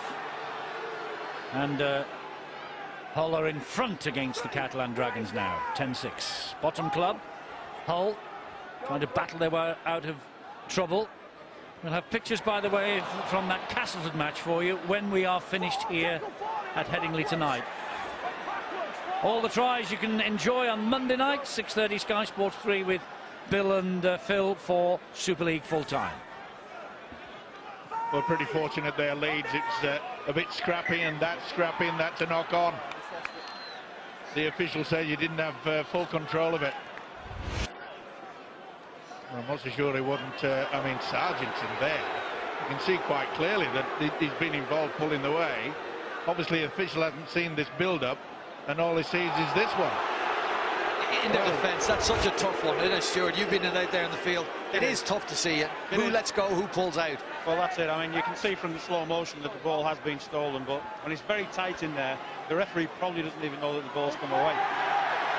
Well, that's a knock on by Ryan Hall now, but I was about to say not much damage done for Leeds, because Wigan gave them the ball back, but it was Ryan Hall's knock on. Nothing wrong there. There is the knock on by Hall. Yeah. It wasn't the best pass, and he thought that he'd snapped it up. So Smith feeds the scrum, and Liam Farrell tries to do something about it. But we haven't seen much linking from the fullback Matty Bowen. At least Tautai has brought a lot more energy to their attack. Williams. And this is where Bowen has to be starting to come as a second phase. But he's virtually standing in. Maybe he'll get it this time. Well, he should have got it, but that was good defence. Can't go anywhere, Steve, until they go forward. They're struggling to go forward. Leeds dealing with them a little too early, or too easily, I should say. Here's Logan Tompkins now. He gets Wigan into the 20-metre zone, but 4 tackles gone, just 2 remaining this set of 6. Matty Smith, George Williams. Well, back to 6. Yes, he wipes the tackle count down. So this is a chance for Wigan with Logan Tompkins. Well, they're trying to force Matty Bowen out wide. Oh, this is... There's no communication in this Wigan outfit at the moment. They're looking to see which... shouting, are we going to do this, are we that? There's too many captains out there. Smith and Bowen. I mean, Bowen is taking that ball virtually stood still. He's explosive when he comes on, running onto the ball, not standing still. Here's Matty Smith now, and then George Williams stabs the ball through. That's a brilliant take by Burgess. A fabulous take. Or is it Sargentson? No, it's Burgess, is it? He's taking the congratulations. He's got the ball in his hand as well. It was a beautiful try, Eddie, and that was a planned move. George Williams with the kick, absolutely superb. An outstanding effort.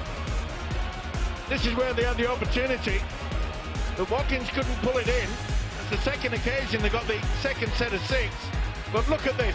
You could see young Williams. He looked out wide. He could see that Burgess was there. And it is near perfect. Look at this. Quick glance. Thank you very much indeed. One young set to another. And the Warriors are back. I know the players time these runs through to chase these kicks to perfection these days, but would that have been worth a little look upstairs, Stuart, do you think? It's a very confident call from the touch judge. He was in line, so you know, if there's any doubt, they will send it up, so you can guarantee that he would have been behind. We saw a similar one last night, and that proved to be correct, and I think that one is correct also. Well, I'll tell you what, it just shows the timing that these players, young and old, have in Super League these days. Smith has added the extras. The anticipation from Joe Burgess here was absolutely brilliant. Yeah, the combination. Wow, look where he is. Yeah, he's at least a metre and a half behind. And if you watch the replay, watch the eyes of George Williams. Hello? Are you there, son? Yes. Great stuff. Well, it's just what Wigan needed. Just what Wigan needed, that. I just got the impression that the Rhinos just sort of took their foot off the pedal. You know, it was a bit scrappy. They had the ball, they had the opportunity. Well, he's made a bit of a difference, as you've rightly said, this Talima Tautai. But you've got to, look, any coach, irrespective of what it is, you know, you've got to do the changes. Oh, has he got them for not standing square, Leeds.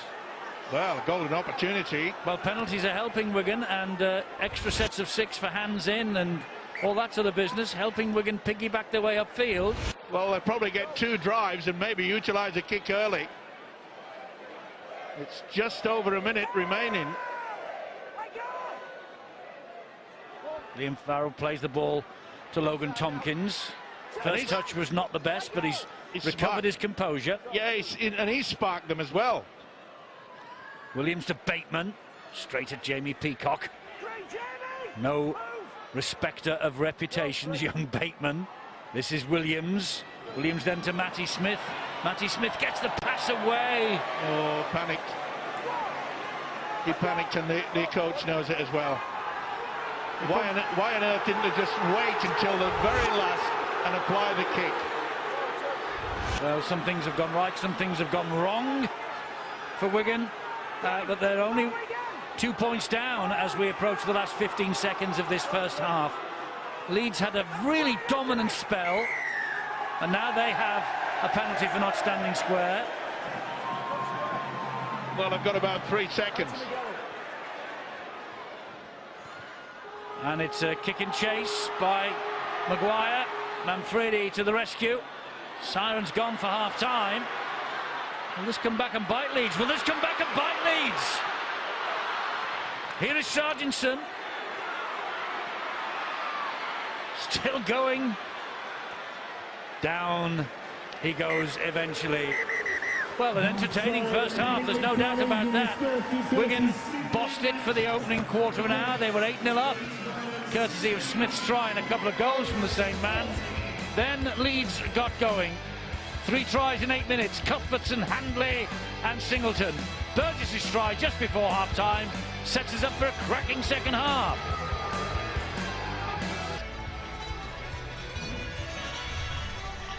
Half-time in the battle of the big guns in the first Utility Super League.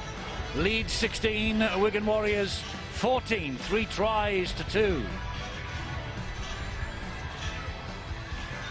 And Brian McDermott, as I say, birthday on Monday, hoping his men can bounce back after losing the 100% record at Warrington. Missing a few stars, but Wigan are missing plenty as well. And they've given us a very entertaining first half, which has ended up as tight as a drum. And Sean Wayne, well, we've seen him during the course of the first half. His face painted its own story, really, and told its own story. They have failed to win any of their last 6 matches away from home in Super League. But they're right in this one, fellas. Oh, absolutely. Sean Wayne quite animated. I'm sure he would have been even more animated had it not been for that late Joe Burgess try. It was the Wigan Warriors, John, that got first points on the board, but it could so easily have been the Leeds Rhinos. You're looking at a missed chance for Leeds, and shortly after that's Matty Smith's first 4-pointer. Yeah, I think Leeds were much the stronger team for the opening 10 minutes, and they would have been in front as well had Carl Ablett had his eyes up here and was looking at what was in front of him. Just at this point here, he's attracted second phase play, he's attracted Gelling in. Gelling's eyes are only for Carl Ablett. You've just got to play the softball and stick Joel Moon through the hole. I'd much rather see a back row hand onto a centre who's got better ball handling skills than to see this.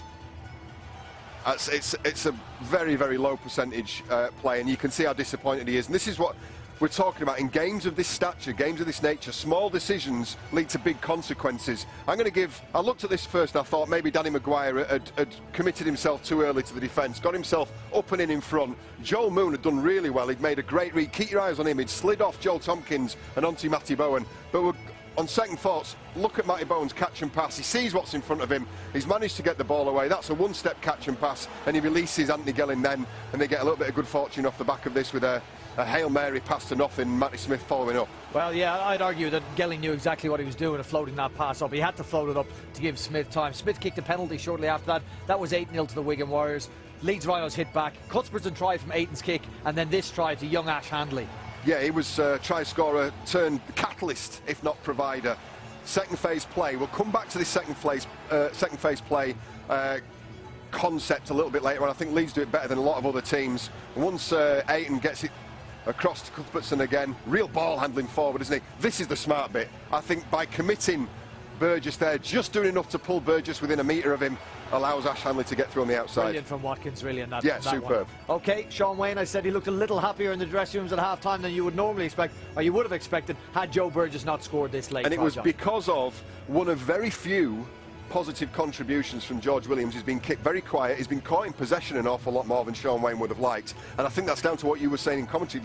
Wigan weren't making any yards forward, so it becomes a twice as difficult job for him. But I thought this was great. He's actually got his eyes. We were talking about Gareth O'Brien, weren't we, in regards to playing what's in front of him. He's seen Ash Handley up there, seen the space. He'll have had a call or an arm in the air from Burgess.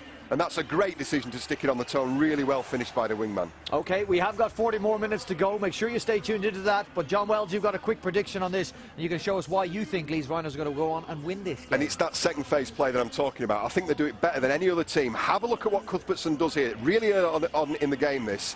But getting in behind the ruck, getting second phase play, and they are the best in the league at playing off the back of that. They get players who reload, eyes up, looking at the defensive line. One of 3 or 4 examples we could have shown you, and why I think Leeds will go on to win this game. Yeah, seem to be winning the ruck at the moment. Those forwards getting the breath, recharging.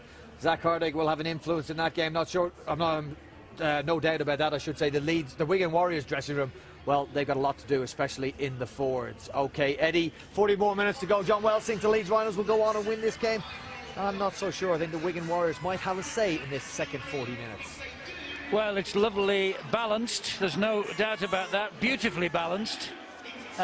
These two sides between them have won 7 of the last 8 titles. They've also won 3 of the last 4 Wembley Cup finals.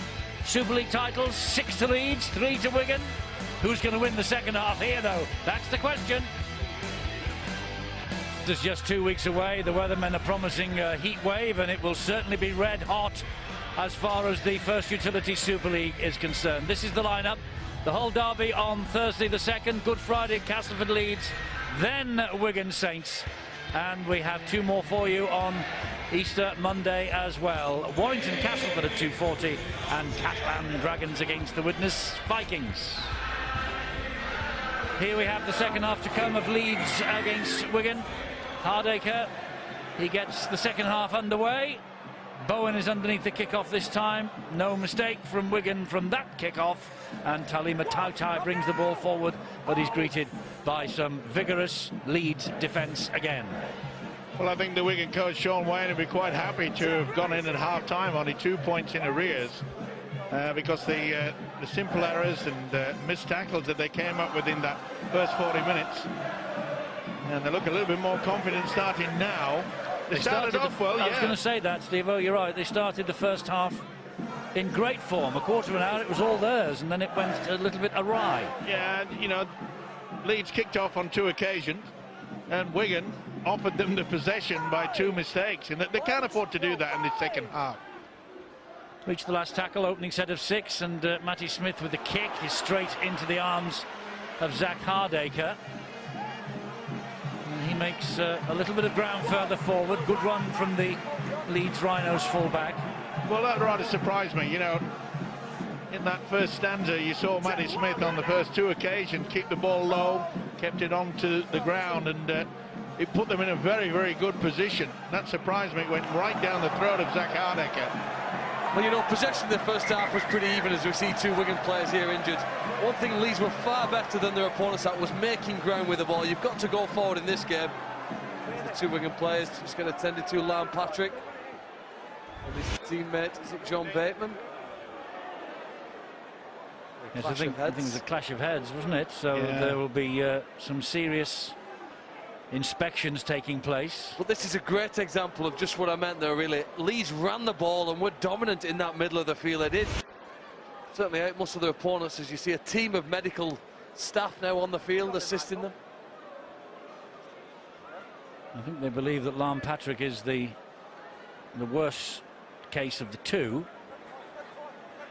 Dr. Chris Brooks takes him off the field. He'll be assessed, therefore. John Bateman is at marker, so he's all right. He's been assessed on the field. We'll take a close look at Lam Patrick when he gets into the dressing room and decide whether he can return a little bit later on. Well, he looked the more dazed of the 2, that is for sure, and it's always best to make sure that it's safe for the players. That it is a problem. We've had it in the past, and I'm glad that they've introduced it now, so the doctors make sure that they check them out. Ablett goes down on the 5th tackle, so this is the last for Leeds, and high off the boot again of Maguire. Bowen's underneath it this time, watching it every inch of the way. That's a good take as well, and it was well shielded by the centre, Anthony Gelling. And they surround Gelling. Let's get the half-time news from Bill. Well, Eddie, it's mainly from the Wigan camp. It's ironic that Lam Patrick leaves the field after a clash with one of his own players, because Sean Wayne's request at half-time was for more intensity from his side, especially in defence, and they want to up the ante in that, really get in the faces of the Rhinos and also stop the Leeds offloading game, which caused them 1 and 2 problems. So they've got the intensity already, but it's just cost them the services of Lam Patrick. Yes, it has. Last tackle here now for Wigan. Smith with the kick. This time he'll find the ground, and it just evades slightly Ryan Hall, but he picks it up nonetheless. Much better kick there from Matty Smith, and as I say, if it hits the ground at any time, you know, it can be a bit of a problem, and it proved to be that way. Hardacre struggling to get to his feet under the attention of Tony Clubb. This now Jamie Jones-Buchanan. That's better defence from Wigan. That's what Sean Wayne called for half-time. Here comes Ablett. That was a little bit of a slap around the ear from Logan Tompkins. He shook his head, the official, Richard Silverwood, said play on. And Peacock. Clubb was first to him. But that's a good position to be able to get the last kick away. Right on halfway they are. This is the last tackle, this set of 6. Maguire with the kick. One bounce into the arms of Bowen. He read that well, did Matty Bowen. Decent run to return the ball as well from Joe Burgess. Well, we've seen so many times over both these sides quite happy to just trundle it through and try to get into the opposition half and then utilise the kick. That gives you some indication of the defensive qualities on both of them. Sargentson had nowhere to go then, tried to go between the gap, but it was closed down. Williams, Smith. Interesting, they've switched in that first half. You know, it was Matty Smith who was taking first receiver. On that occasion, it was George Williams. So that means he's building in confidence. Nice offload from Williams as well. It was to Logan Tompkins. And down he goes on tackle number 5. 22 metres away. Bowen gives it to Matty Smith. He'll hoist the kick down the left-hand side. An invitation for Joe Burgess. Joe Burgess claims it, but he's held, trapped with ball in hand, so that's the turnover. But Wigan turning it over just a few metres away from the Leeds line, look. And this is where they've got to be really, really smart here, Wigan. Crowd trying to influence the official, saying they were offside. Oh, well, got a little bit excited, did Bateman there. We're going to getting excited in defence here. That's 3 tackles gone. They've only made 12 metres of ground. Peacock will try and get them a few more. Down he goes on tackle number 4. That's good defence. That's where you want to keep the opposition. Good play though by Aiden. Oh, he's given it away. Gave it away to Anthony Gelling. That's a real gift for the Wigan centre. He will play the ball to Matty Smith. John Bateman will take it forward again.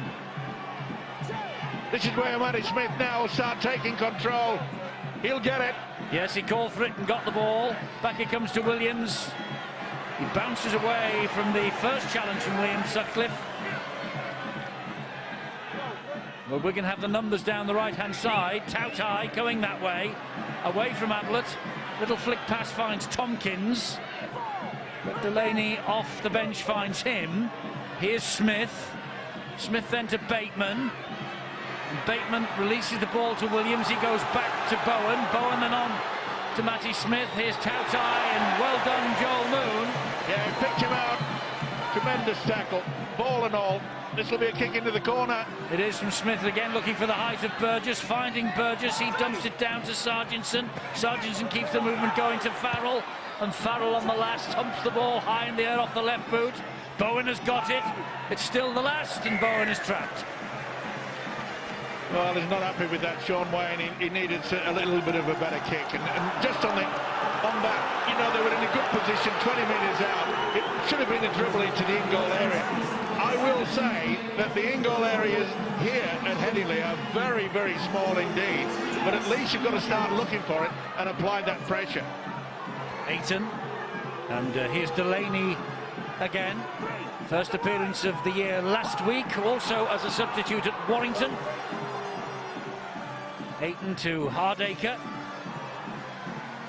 And Wigan are, well, Bill told us that Sean Wayne wanted them in the faces of the opposition. They are there at the start of this second half.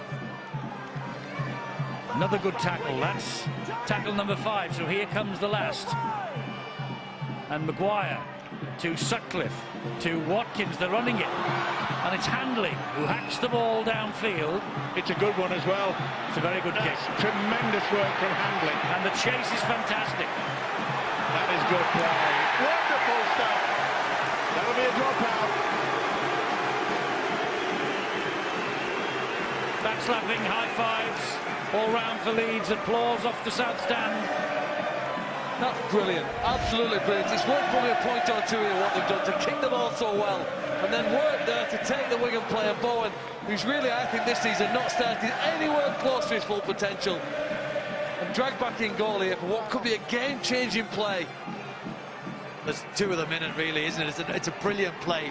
Most occasions you see Bowen get to the ground, submit to the tackle, but Stevie Ward was having none of it, assisted ably by Ash Handley. That's a huge play from those 2 Leeds Rhinos players. Yeah, and he knows it, Brian, that Matty Bowen made a big error, because all he had to do was just go down, make sure that the ball carrying arm hit the ground, and then they would have got him into a position where he would have had to play the ball in the field of play. Here's a penalty for Leeds. It's getting a bit tasty out there. A lot of verbals. Very tasty indeed. No doubt about it. Williams on Stevie Ward. Well, they believe they've got Wigan rocking, so they're going for the 4. Mind you, Sinfield's not out there, so it was anything but a given. Here comes Delaney. Ooh, and Club was high again, wasn't he? It appeared that way. Referee has none of it. Sutcliffe to Maguire, short ball to Ablett. He hit that at pace. Down he goes. fighting on his own. He's been a live wire as a hooker. Singleton went as the decoy runner. It got its way back to Peacock, who wasn't expecting it. Ayton again, he's scheming at dummy half, looking left and right, coming right. Maguire pops it up, Singleton once more. Down he goes on tackle number 4. Here is Maguire. Now it's Delaney. Good hit from Klopp. Boy, he read that short pass. Delaney felt it as well. Last tackle here. Sutcliffe drops the ball towards the in-goal area and Liam Farrell read it perfectly. Well, that's brilliant defence, isn't it? They held out everything that leads through them. Wasn't it a great deal of variety with their attack? Not a lot of ball movement. They tried to stay in the middle. Now Wigan look to get to the other end. Wouldn't mind seeing Liam Sutcliffe take Matty Bowen on that occasion. Not sure the kick was the right option. You usually see it on the last tackle, but Liam Sutcliffe goes pin his ears back and go straight at Matty Bowen.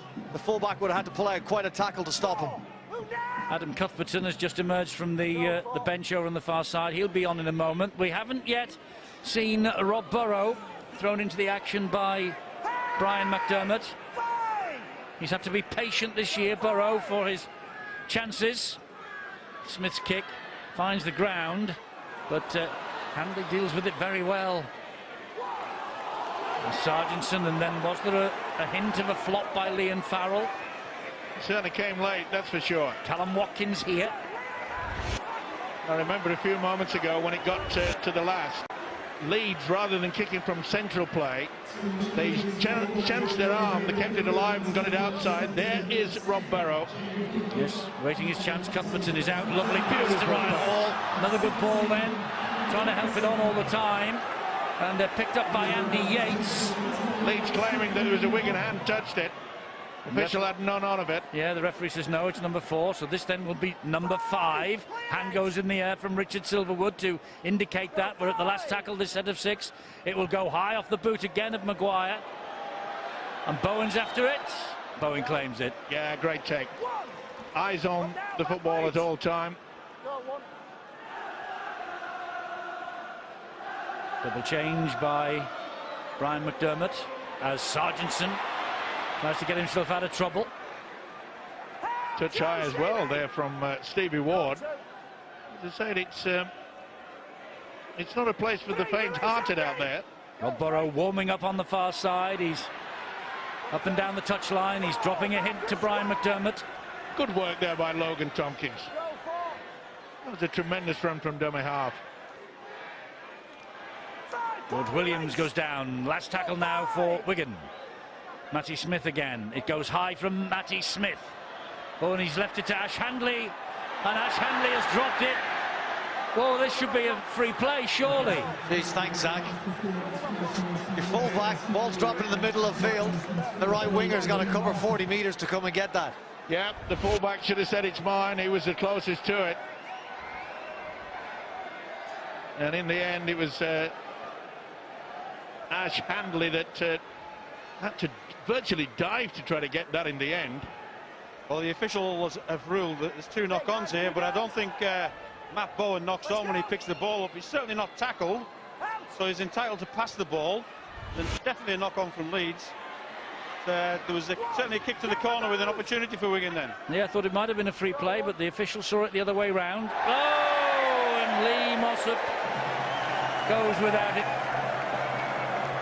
Yeah, annoyed with himself. Lee Mossop. At times like this, you don't have to tell anybody that does an error like that. This was the first error from the winger, Handley. Oh, it touches the Leeds player, so therefore it's classified as a knock-on. Let's get down to Bill. Some Wigan news, I think, Bill. Yeah, good news. And Lon Patrick is back in the dugout and ready to go back on. He's been given the all clear. He's gone through the concussion protocol, having had that clash of heads with his teammate, carefully screened by the Wigan medical team. And he has been given the OK to come back onto the field of play. Cuthbertson runs strongly, doesn't he? There is Lon Patrick. And wide as well. He's running out quite wide, yeah. Tremendous. Oh, that's a silly penalty to give away. From Mossop, he's had 2 inclusions. Lee Mossop and You won't want to see them again on review on Monday morning. He made the impact on the shoulder, but there again, just went up into the top, into the face. No option from the official. Last win for Wigan at Headingley, June 2012. It was quite a win, 50 points to 8, their highest ever score on this ground. So it was memorable, and the win tonight would be memorable for them as well. Maguire slicing through the defence, hauled down by Bateman. Ayton, Cuthbertson again. This is where they're just got to calm down now. Don't panic. Control the game. Hardyker, Maguire, Ablett spins away from one challenge. Joel Moon runs flat, across the face of the play. It's Cuthbertson again. Back it comes to Hardyker. He goes down. Tony Clubb seems to be was going nowhere. And Liam Sutcliffe. Nice dummy, but Bowen was not going to be fooled. Nice little kick through. Was he held back? Well, he's appealing that he was, and the referee agrees, and it's a penalty to Leeds right under the sticks. Now they're willing to take it too. I think they might. No doubt about it. Liam Farrell, very, very late. You can see that the ball's already released off the boot of the hooker, Paul Ayton. You wouldn't kick a goal, Mike, would you really? What's a 4-point advantage is no different to a 2, although there seems to be got the message out, haven't they? Well, there was 2 balls on the field a moment ago. Now there's nothing because they both booted them out into the crowd. Well, I think the coach, Brian McDermott, is go with the players on the field. You've got to score tries to win this game. Well, all I'm saying is that the coach has said that you could see they had the kicking tee up there. Oh, that looks like a high shot. It is. Listen, he's got to have a word with them now. That's 3 on the trot. Well, he's calling the skipper.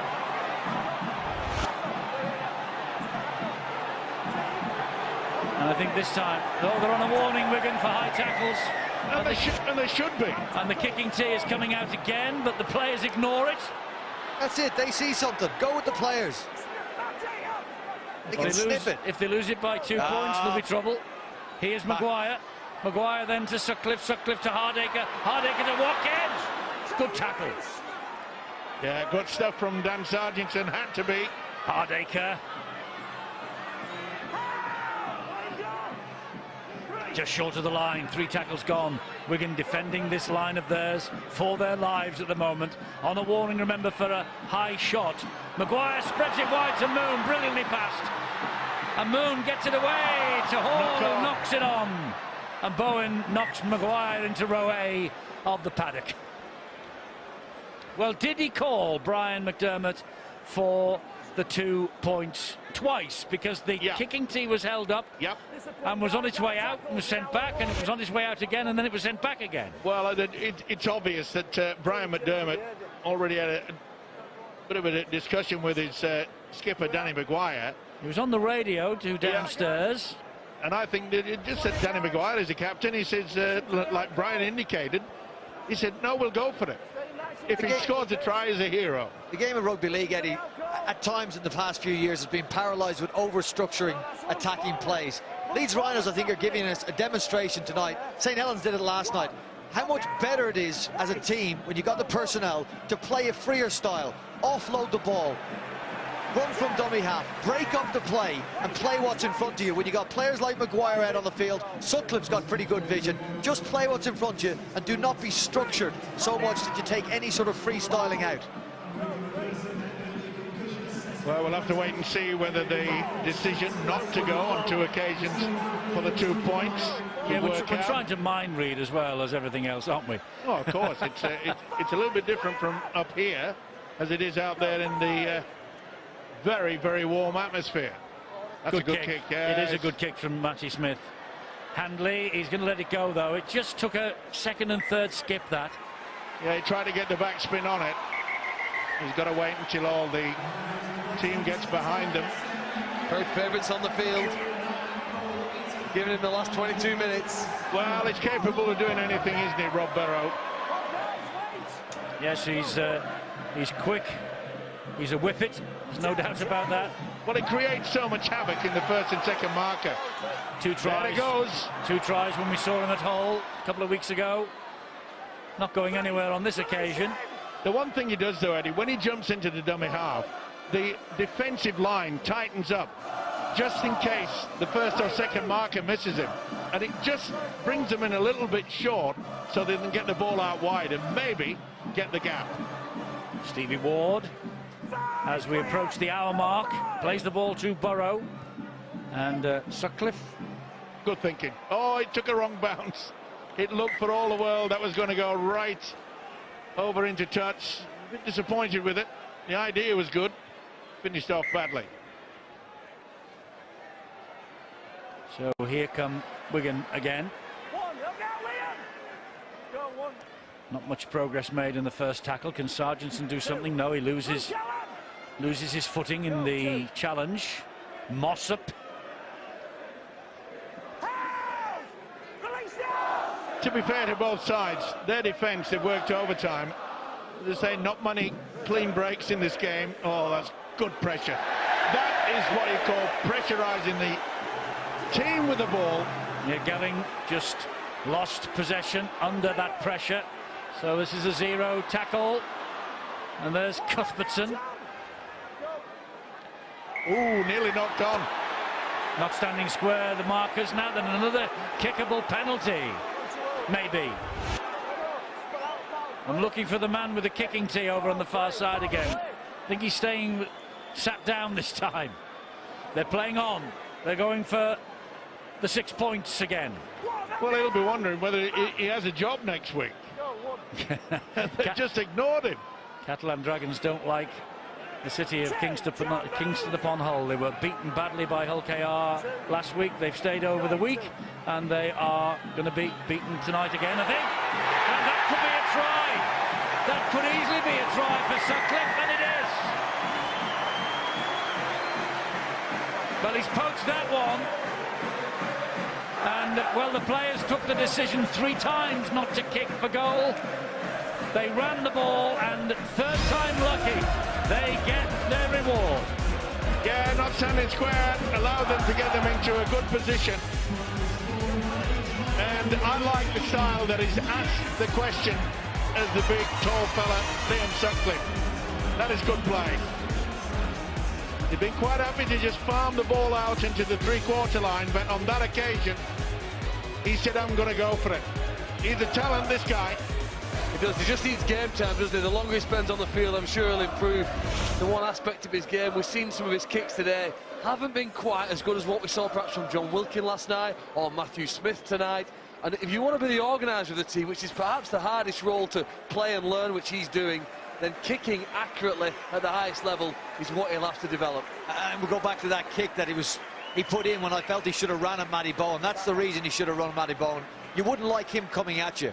And until his kicking game improves, I know he's going to have to kick on the field for it to improve, use your running game. It's what you're good at. You're big and you're strong. You got the rewards on that occasion. Well, here he is to try and add the extra 2 to his 4. The kicking tee is out this time, all right.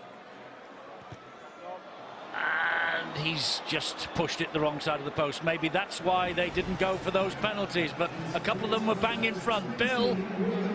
I think there was a bit of kidology going on, you know. Josh Walters was waving that kicking tee around from the sideline, not waving it around, but signalling that it might be an option. Brian McDermott apparently never sent down a signal saying go for 2, but I wonder just whether the fact that there's somebody on the sideline signalling that there is the potential that Leeds might be thinking of going for 2, whether somebody might just clock off thinking, oh, they're going for 2, and just create that little sense of doubt in the opposition minds. Well, it certainly worked ultimately. So 20 points to 14, still Wigan in touch with the Rhinos in front of a big crowd tonight, a figure of over 18,000 only betted once for this fixture on this ground in the Super League era in 2008, when only about 200 or 300 more turned up to watch Leeds and Wigan. 18,350 here tonight, enjoying every minute they're in the colours of the Leeds Rhinos, and no doubt many more at home enjoying this battle between these two great clubs of the Super League. Well, where this game is played will have a big outcome on the remainder of who wins it. Do you know, Leeds have had twice as many plays inside their opponent's 20-metre zone, close to the try line, which is where you see most of the tries. And then Wigan need to work their way upfield. I'm not saying Wigan can't score a long-range try, but you've certainly been starved of many opportunities to attack Leeds on their own try line. Yeah, starved the territory, absolutely right, because of this, Phil. Because they cannot get out of this area. They need a couple of barnstorming runs and offload the ball. They've got to break up this Leeds Rhinos defence. It's all too comfortable for them at the moment. Yes, they're dealing efficiently, Leeds, with everything Wigan can throw at them. And at the end, all they're left with really is the kick downfield from Matty Smith. And more often than not, the kicking from either just over the halfway line or just inside their own half of the field. Yeah, but it's not the best to kick straight down the throat. You know, if you're going to try to turn them around and get into a position, maybe force the error, you've got to push it right into the corner. You've got to try to make them have to work. And oh, we did well to pick that up on the run. Did well to keep hold of it. That's good work from Joel Tompkins at marker. Brought Rob Burrow down. Burrow thought it was a bit high on him. Here goes Cuthbertson. That's a great ball to Watkins. He's through the gap. He's got Maguire. Maguire! Has he got the pace? Brilliant tackle back. Brilliantly by Joe Burgess. Saved a 4-pointer there. It's just the inevitable. Farrell must have been offside. He's got to give the try. Got to award the try, though he scored as well. Well, there's somebody in the sin bin. Well, a professional foul. Is that Liam Farrell who's on his way to the sin bin? He's blown for the penalty, and he's brought them back for the penalty. Well, they could have let it go on, the advantage, and then come back and make the decision. He's seen the decision. He's made it very quick. Blown too soon. It was a walk-in. He's blown the whistle too soon. That's a shocker. Well, he's made his mind up, hasn't he, Richard Silverwood? And he's got it wrong. That should have been play on. Through the whistle like a later guided missile there. Well, Leeds get the penalty. Sutcliffe's going to have a shot at goal here to increase the lead to 8. And Farrell is making the long walk round the outside of the pitch and on his way to the sin bin. Well, this is a wise move. Providing he kicks it, Steve-O. Yeah, well, it'll stretch it to 8, and that's important. That's what I call respect for Wigan. Even though they're looking a little bit down and out, they know they've still got the quality on that Wigan side to be able to come up. Remember, just before half-time, they hit back. Yeah, he kicks it this time. There's Liam Sutcliffe. 22-14, and that means Wigan have to score twice. Well, again, I think you have to credit Adam Cuthbertson for putting them in this situation. Here with Liam Farrell getting back on side, and he'll have 10 minutes. Behaving and misbehaving on the side for a while here now, but Callum Watkins got himself in the gap. Danny Maguire, you don't see him often tracked down, but Joe Burgess stops him just short of the line, and it's a short restart from the Warriors. If they've knocked forward by Burgess. Yeah, it came off Burgess. Got to give them full credit, Wigan, trying to go for the short kick-off. Burgess had it. He's certainly there well before Callum Watkins. And not surprisingly, Leeds in no rush to formulate this scrum. The referee will call time off. They've been so good, Leeds Rhinos, Eddie, in many areas. I think none better than he kick and chase. The amount of times they've pinned Matty Bowen down near his line or forced Wigan Warriors players back over their line. You contrast that with the Wigan Warriors kicking, in particular in the lead up to that last Leeds Rhinos try, where Matty Smith's kick was fielded quite easily by Zach Hardegger at the back, returned to the middle of the field, and that's where the break from Callum Watkins came from. Kicking game from Wigan hasn't been good enough this season so far, particularly not good enough in this game, and they're getting a lesson in how to do it properly from the Leeds Rhinos. Well, the South Stand are finding their voices. They're singing Leeds Rhinos home to victory, they believe, in around about 12.25 minutes time. Burrow to Maguire, Jamie Jones Buchanan. And this is where their professionalism will come to the fore. You know, the experience out there, especially now with Rob Burrow out there with his normal partner, half-back Danny Maguire, even though Burrow will be playing as the hooker.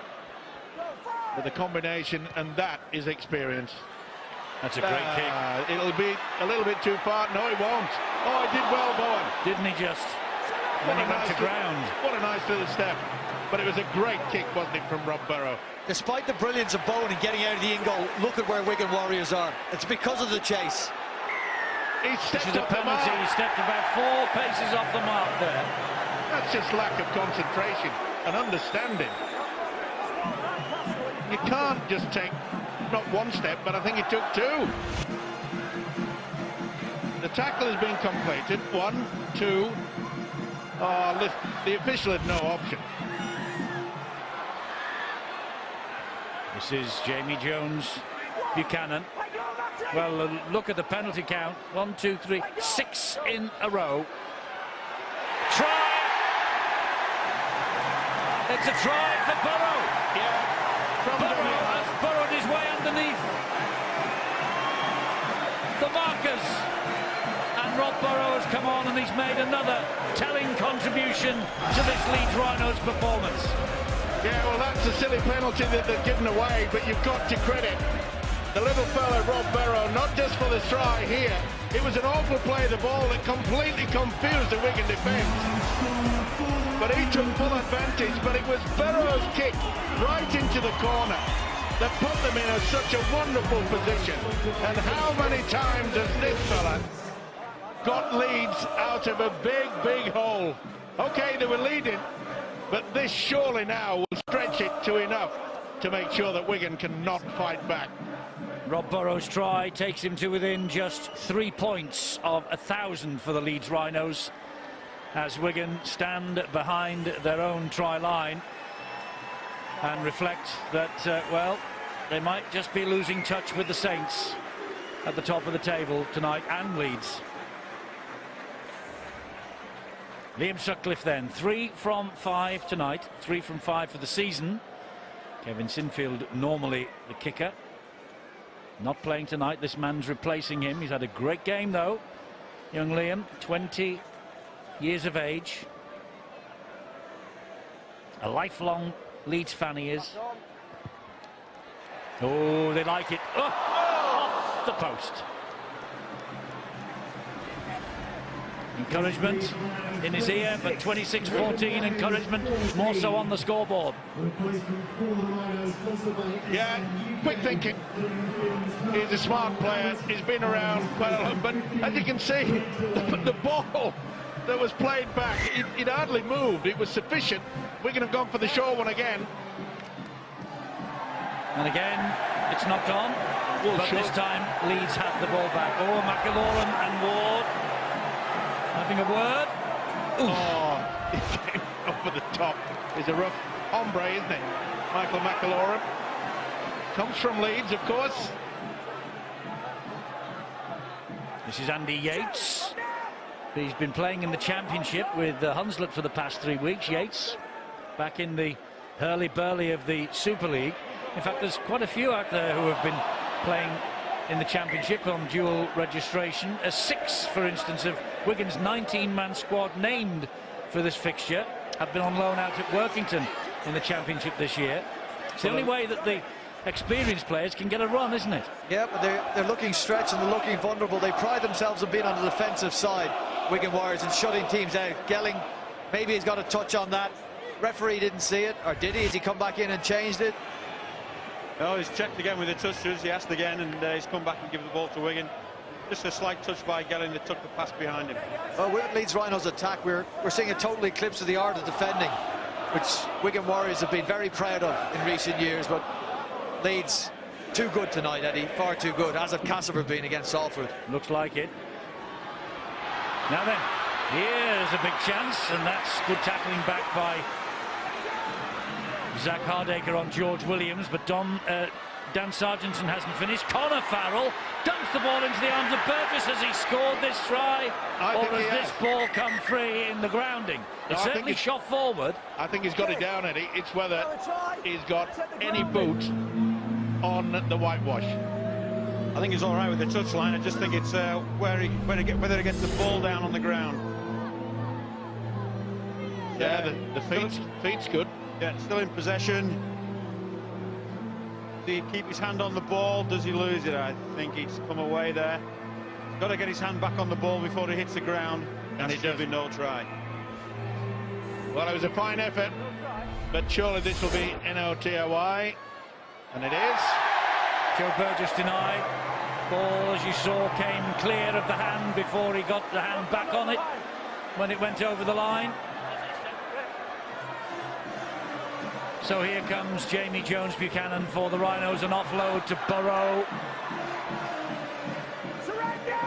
It's amazing, through all the years, a no try, it would have made it quite interesting, wouldn't it? But it's just amazing to be able to see the likes of Rob Burrow and Danny Maguire. When they play together, you can see there's a buzz, not only out on the field of play, but there's a buzz in this wonderful crowd here.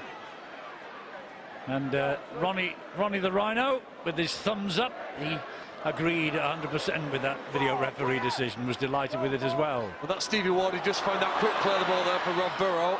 And the ball's play on. It is play on. Cuthbertson again. Manfredi sticks to him manfully.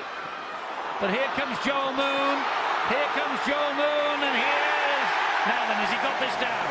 Has Joel Moon got this down? I think he has. He's gone upstairs, though. Oh, he's got it down all right. Well, if he's got it down, there should be no doubt. There is a big doubt. Little doubt in my mind he's got this down. They've got no try on the field. They've got no try on the field, so they have to decide, the video referees, Ian Smith, Ben Thaler, whether this was held up or not. Well, it was a wonderful offload again by Adam Cuthbertson, who's had an outstanding game. He has that, Steve. There was a little bit of wrestle as he put it down, but I didn't see much of a problem with it. Rob Burrow breaking up around the ruck. What's he looking at here? Are the players on side at the play of the ball? Is that a question? I think they may be looking for obstruction here. Well, let's hear from the expert. Well, Danny Maguire is in front of the play of the ball there, so he can't get he can't take part in this play. Has to be behind the play of the ball in order to do that. So this will be disallowed because he's in front of play and he's offside. So the penalty should go back to where he should have been, back at the play of the ball. Has he got involved?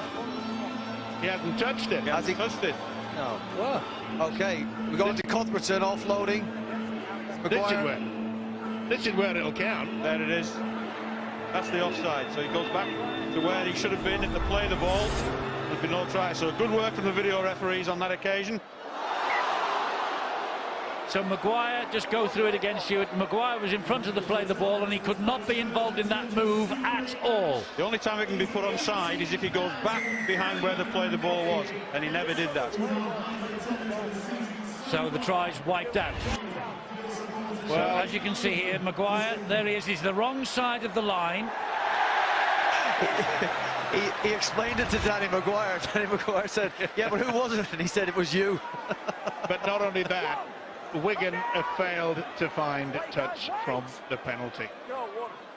I think they're going for length rather than accuracy. They tried to get themselves a bit of land at the other end of the field.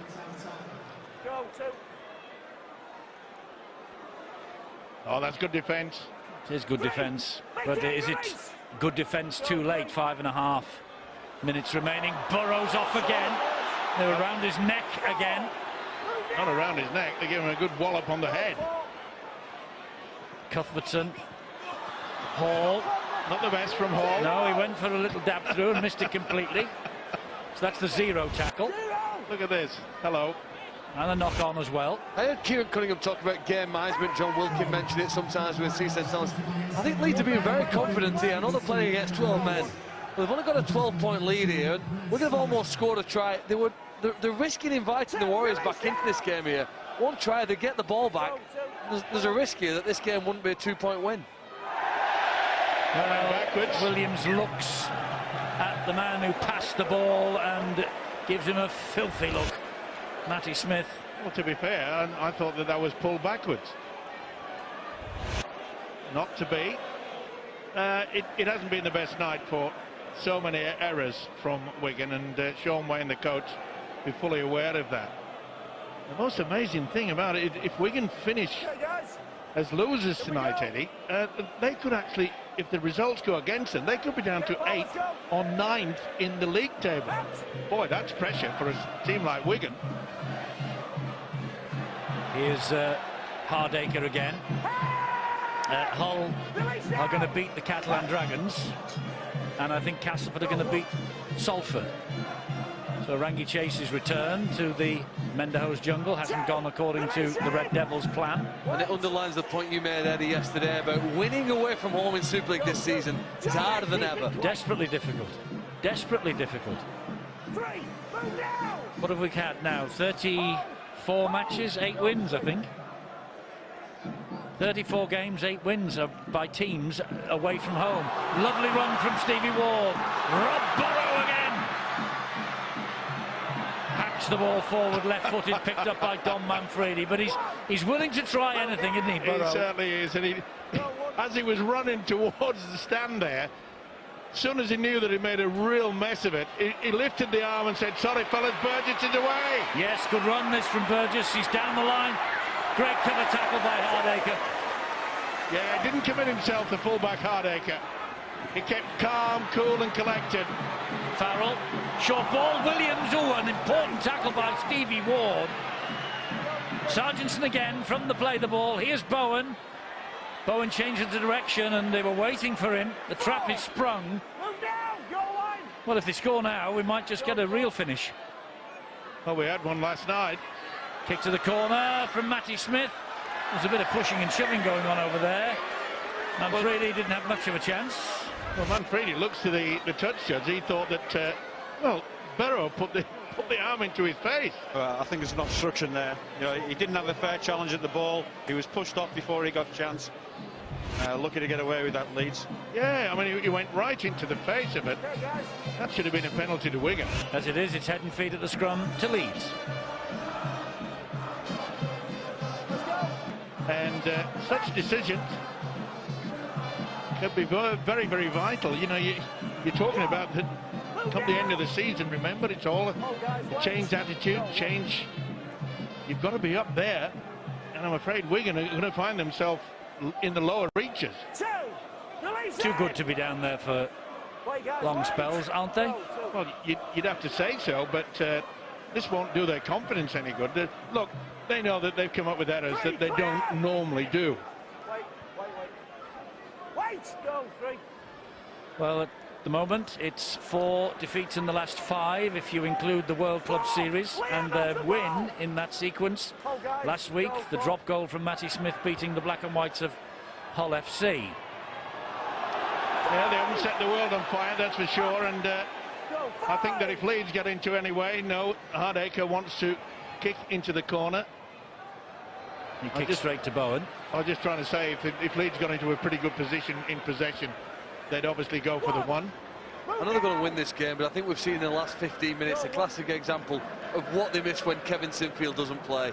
He doesn't have the pace or the evasion of a Sutcliffe or a Maguire, but he certainly, I think, would control the way they played this game. It's been very loose. It's almost been exhibition stuff at times. Oh, Burgess through the gap. He's got support with him as well. Burgess is backing himself. Should he have passed that? He's lost the ball to Hardacre anyway, and Hardacre will respond. And he's not tackled. He's still not tackled. He is now. Good work by Sargent. Said you've got to wait first down, not the second. Into the last 30 seconds of the match. Leeds finishing on the front foot. Singleton to Hall. Wide they go to Cuthbertson. He's had a blinder. This is Joel Moon. But I'm not so sure. I think Cuthbertson was having a bit of a rest out there. Found himself in the centre position. They'll just each up the clock. Or will they? Stevie Ward. Yeah, I think you're right. I think they'll take the last tackle. They'll wait for the siren. There it goes. And Brian McDermott's men get back on the horse after their first defeat of the season at Warrington last week. 2 tries in the second half.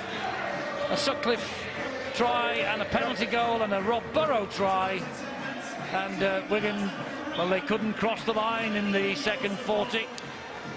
And, well, Sean Wayne will not be the happiest man from the borough of Wigan tonight. But Brian McDermott certainly will be, because they've kept Wigan scoreless in that second stanza. And that is something that any coach looks forward to. He's still the man here, isn't he? Rob Barrow. He comes on, okay, maybe late in the game, but he's such an influence to the team. A great hero at this club. Yes, tremendous contribution from Rob Burrow, and a great contribution too from the man of the match. It's Adam Cuthbertson for England. He's with Bill. We'll come to that in a minute. He's still getting his breath back after finding yourself out on the left there with acres of space in front of you. You're getting plenty of ball in at Leeds, aren't you? Yeah, that's right. Yeah, no, it's good. The boys are playing great tonight, and I think we did a really good job on the forwards. We don't get much credit the forwards at Leeds much, but I think we did a good job there, and because of it, we opened them up a bit out wide, got a bit of space. It was a pretty harem-scarum sort of game at time, wasn't it? Yeah, it was. It was a tough start, and they really came out and they put us under the pump a bit, and we unfortunately, it was a bit similar to last week. We weren't exactly get to the end of our sets and letting them in the game, but once we tightened up and really taken charge for the middle, we tend to open up a bit, so it's good. Another try. You've scored in every home game, I think, in Super League. I've just Brian's been good for me. He's been really helping me get confident in my game and really back myself. So there's a lot more practice during the week on the other fundamentals in my game that I could improve on. And me and Paulie practice that a bit, and it's just good to see it come off. Now, just finally, the guys have been mentioning it in commentary. You've got a qualification. You could play for England through your dad, isn't it? Yeah, I haven't said anything too much about it. I'm just trying to play as best as I can for Leeds, and you know, at the end of the day, whatever comes with it, comes with it. So I'm just really playing, enjoying my footy now, and I'm passionate about it, and I'd love to have a call up, but you know, at the end of the day, I can only control what I can do out here, and then the rest just comes, I suppose. Well done again tonight. Thanks very much. Well, captaining the Rhinos tonight, Danny Maguire. A couple of shiners there. Part of the game, innit? It's all fun. That's not just tonight, is it? Yeah, tonight, yeah. It's a tough game. Wigan are a good team, strong team, and we had to work hard. Fair play, though, I thought. You know, for 117, we worked hard for each other, and got the rewards in the end. Good response after what happened last week against Warrington. Yeah, I mean, that was another tough game. It took a lot of juice out of us, so to back up tonight with the effort we did, I don't think we conceded a try in that second half. Defensively, very good. Lots to work on, lots to improve on, but we're only early season, so yeah, some good signs. Well, it's the old adage, isn't it? You know, if you can win games even when you're not firing on all cylinders. Yeah, true. And this part of the year, it's, you know, everybody's still finding the feet, and it's just important to be picking up these points, especially with a new structure. So, you know, we're happy to be up there, and you know, we'll continue, and hopefully we can get a bit of consistency going. Thanks, Danny. Well done. Cheers, Bill. Thank you. 2 points for Danny Maguire and Brian McDermott, and 2 lovely black eyes for Danny Maguire as well. And well, 26-14, comprehensive, particularly in the second half, fellas, when they kept Wigan scoreless. Yeah, absolutely. I think it was an 80-minute performance, really, from the Leeds Rhinos. And John, 16-14 at half-time. You did say at half-time you thought Leeds Rhinos would go on and win it. And you're looking at their attention to detail throughout this game as probably the main cause. You picked the ruck at half-time, but throughout the course of the game, the little things that they did well throughout the game. Yeah, I think so. It was fairy steps for the first 10 or 15 minutes of that second half, but they were edging ahead in terms of momentum, if not on the scoreboard. I've got a couple of examples here of what I mean. Right, this is in a 20-minute period without any scores on the board. Yeah, and the last tackle option. Now, compare this directly to what we showed you pre-game last night with Gareth O'Brien. Last tackle. But they get that through to the wing, and at least they give a winger an option. Now, what I like off the back of this, the kick was good, it was well weighted, but I'll just stop it here for you as we go into a bit of a close-up. Matty Bowen does this. He tries to find the floor when he's under pressure. So well done, Stevie Ward and Ash Handley, for keeping him off his hands and knees, off his elbows and knees, and pushing him over. Second one, I'm going to stop this for you, and I'll pull this back a tiny bit. Yeah, Joel Moon, offensively very good. If you highlight him for this, John. defensively, he's come up with a huge read here. Yeah, and it was timely as well. They were beginning to creak and crack with Wigan, but they did still look dangerous, and George Williams had found his voice a little bit in the middle of that park, so this was a vital contribution. So keep your eyes on Joel Moon as we move this forward.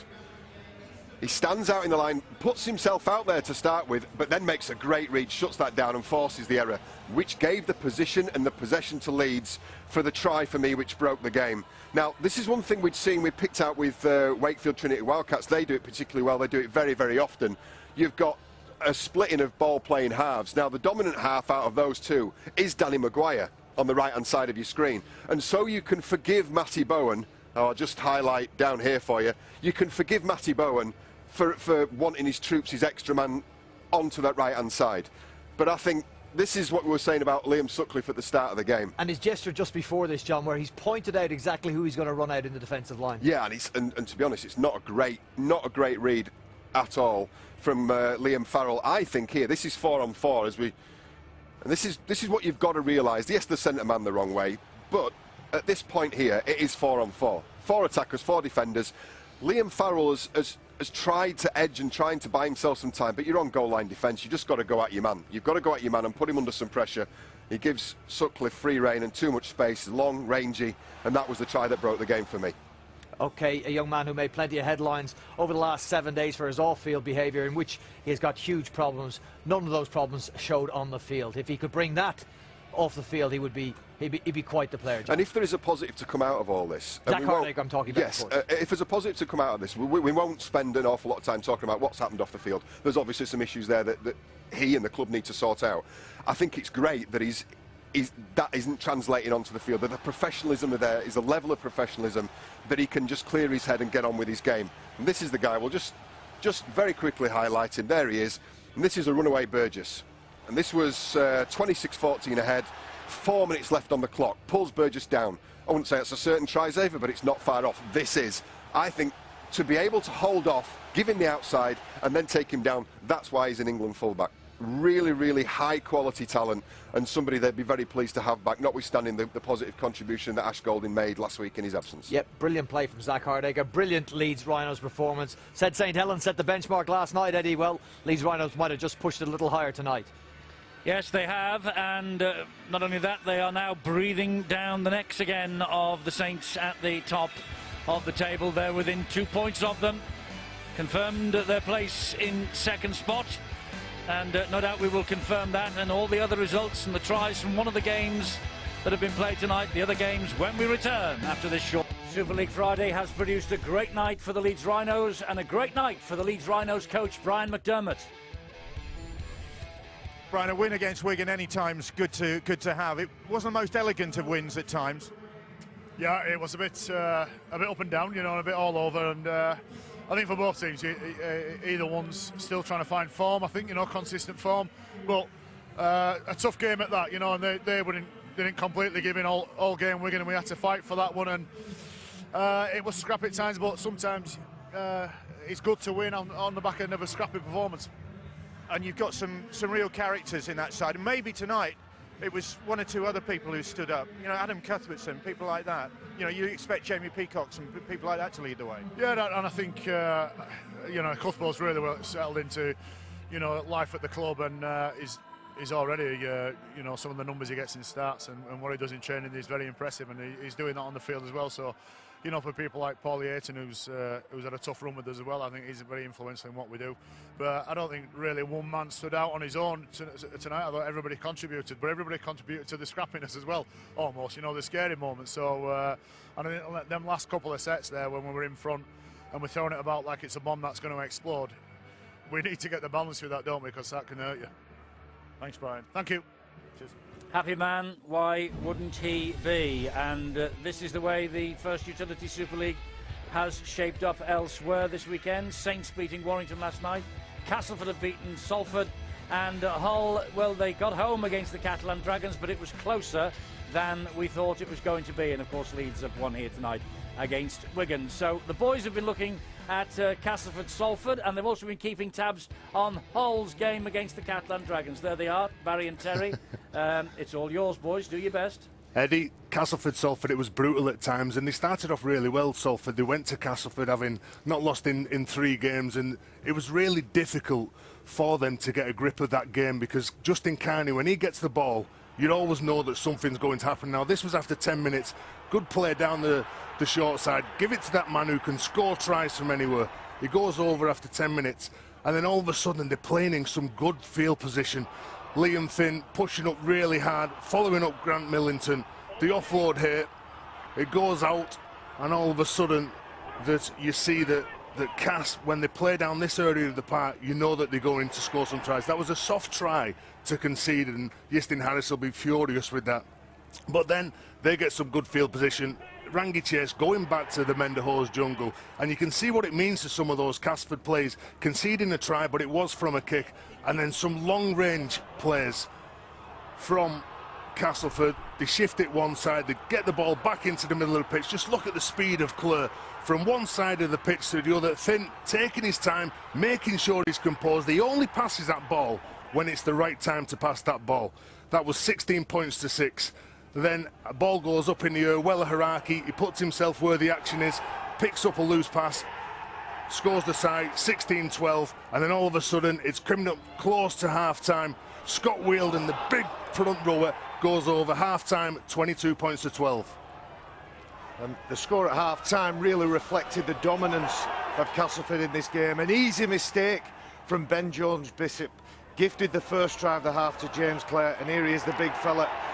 Both Rangi Chase and Justin Carney going in the sin bin at just before half-time for a bit of a scuffle. Ben Jones-Bishop making up for his early mistake in that first half, bringing the final score to 30 points to 16. And then we talked in warm-up about the pressure of for Catalan going up to play at Hull FC. They conceded 90 points in 2 games, and how were they going to go? They brought Todd Carney back into the game. Was he fit? Wasn't he fit? He had to leave the game in that first half. And if you look at Hull FC, the way that they started the game, they completed the first 7 sets to 6. It was all about putting pressure on the Catalan side, and Catalan, well, they needed a good start. It wasn't to be. They went in behind at half-time, and then all of a sudden it was 22 points to 10. They were behind the black ball, and it was difficult for them in the second half, Barry. If you're a Catalan Dragons fan, you're worried about the points conceded. In 3 games, it's 123. But for Hull FC, a good positive performance. I'm sure Lee Radford will be pleased with how his team's performed, and a 33-22 final scoreline. Thanks, guys, and all that means, and all this last couple of days means, that this is the way the First Utility Super League table looks. Saints on top, Leeds are 2 points behind, 4 points behind. The leaders are Warrington, the Catalan Dragons, Wigan come next. It's hardly changed really. Salford in 6th. Widnes now on the bottom of the table. They play this weekend. Wakefield just above them. Hull have moved up a couple of places. Okay, let's hear from Wigan's coach, Sean Wayne, shall we? Sean, what's the verdict on that performance, that result? Oh, patchy. I thought in parts of the game we played well, but our discipline when we were defending was not good enough. You know, we need to be smarter, but it was pretty plain and simple. If we kept hold of the ball and played with a bit of conviction, we scored points quite easily, but and our defence and the penalty count in the second half killed us. Which you did. When you had that control, you had control of the game. I've just said that to players. It's real simple how we win games. And as soon as you come out of the system, then you put yourself under pressure. And I mean coming out of the system by throwing lazy arms and giving penalties away and putting ourselves under pressure. And then all of a sudden you have the ball, you've no juice left to attack the way we attack. So real straightforward, and it's just been a straightforward message to the players. You know, we need to be smarter. Is this run of form a worry to you? No. I mean, in patches we outplayed Leeds, you know, but it's just not consistent.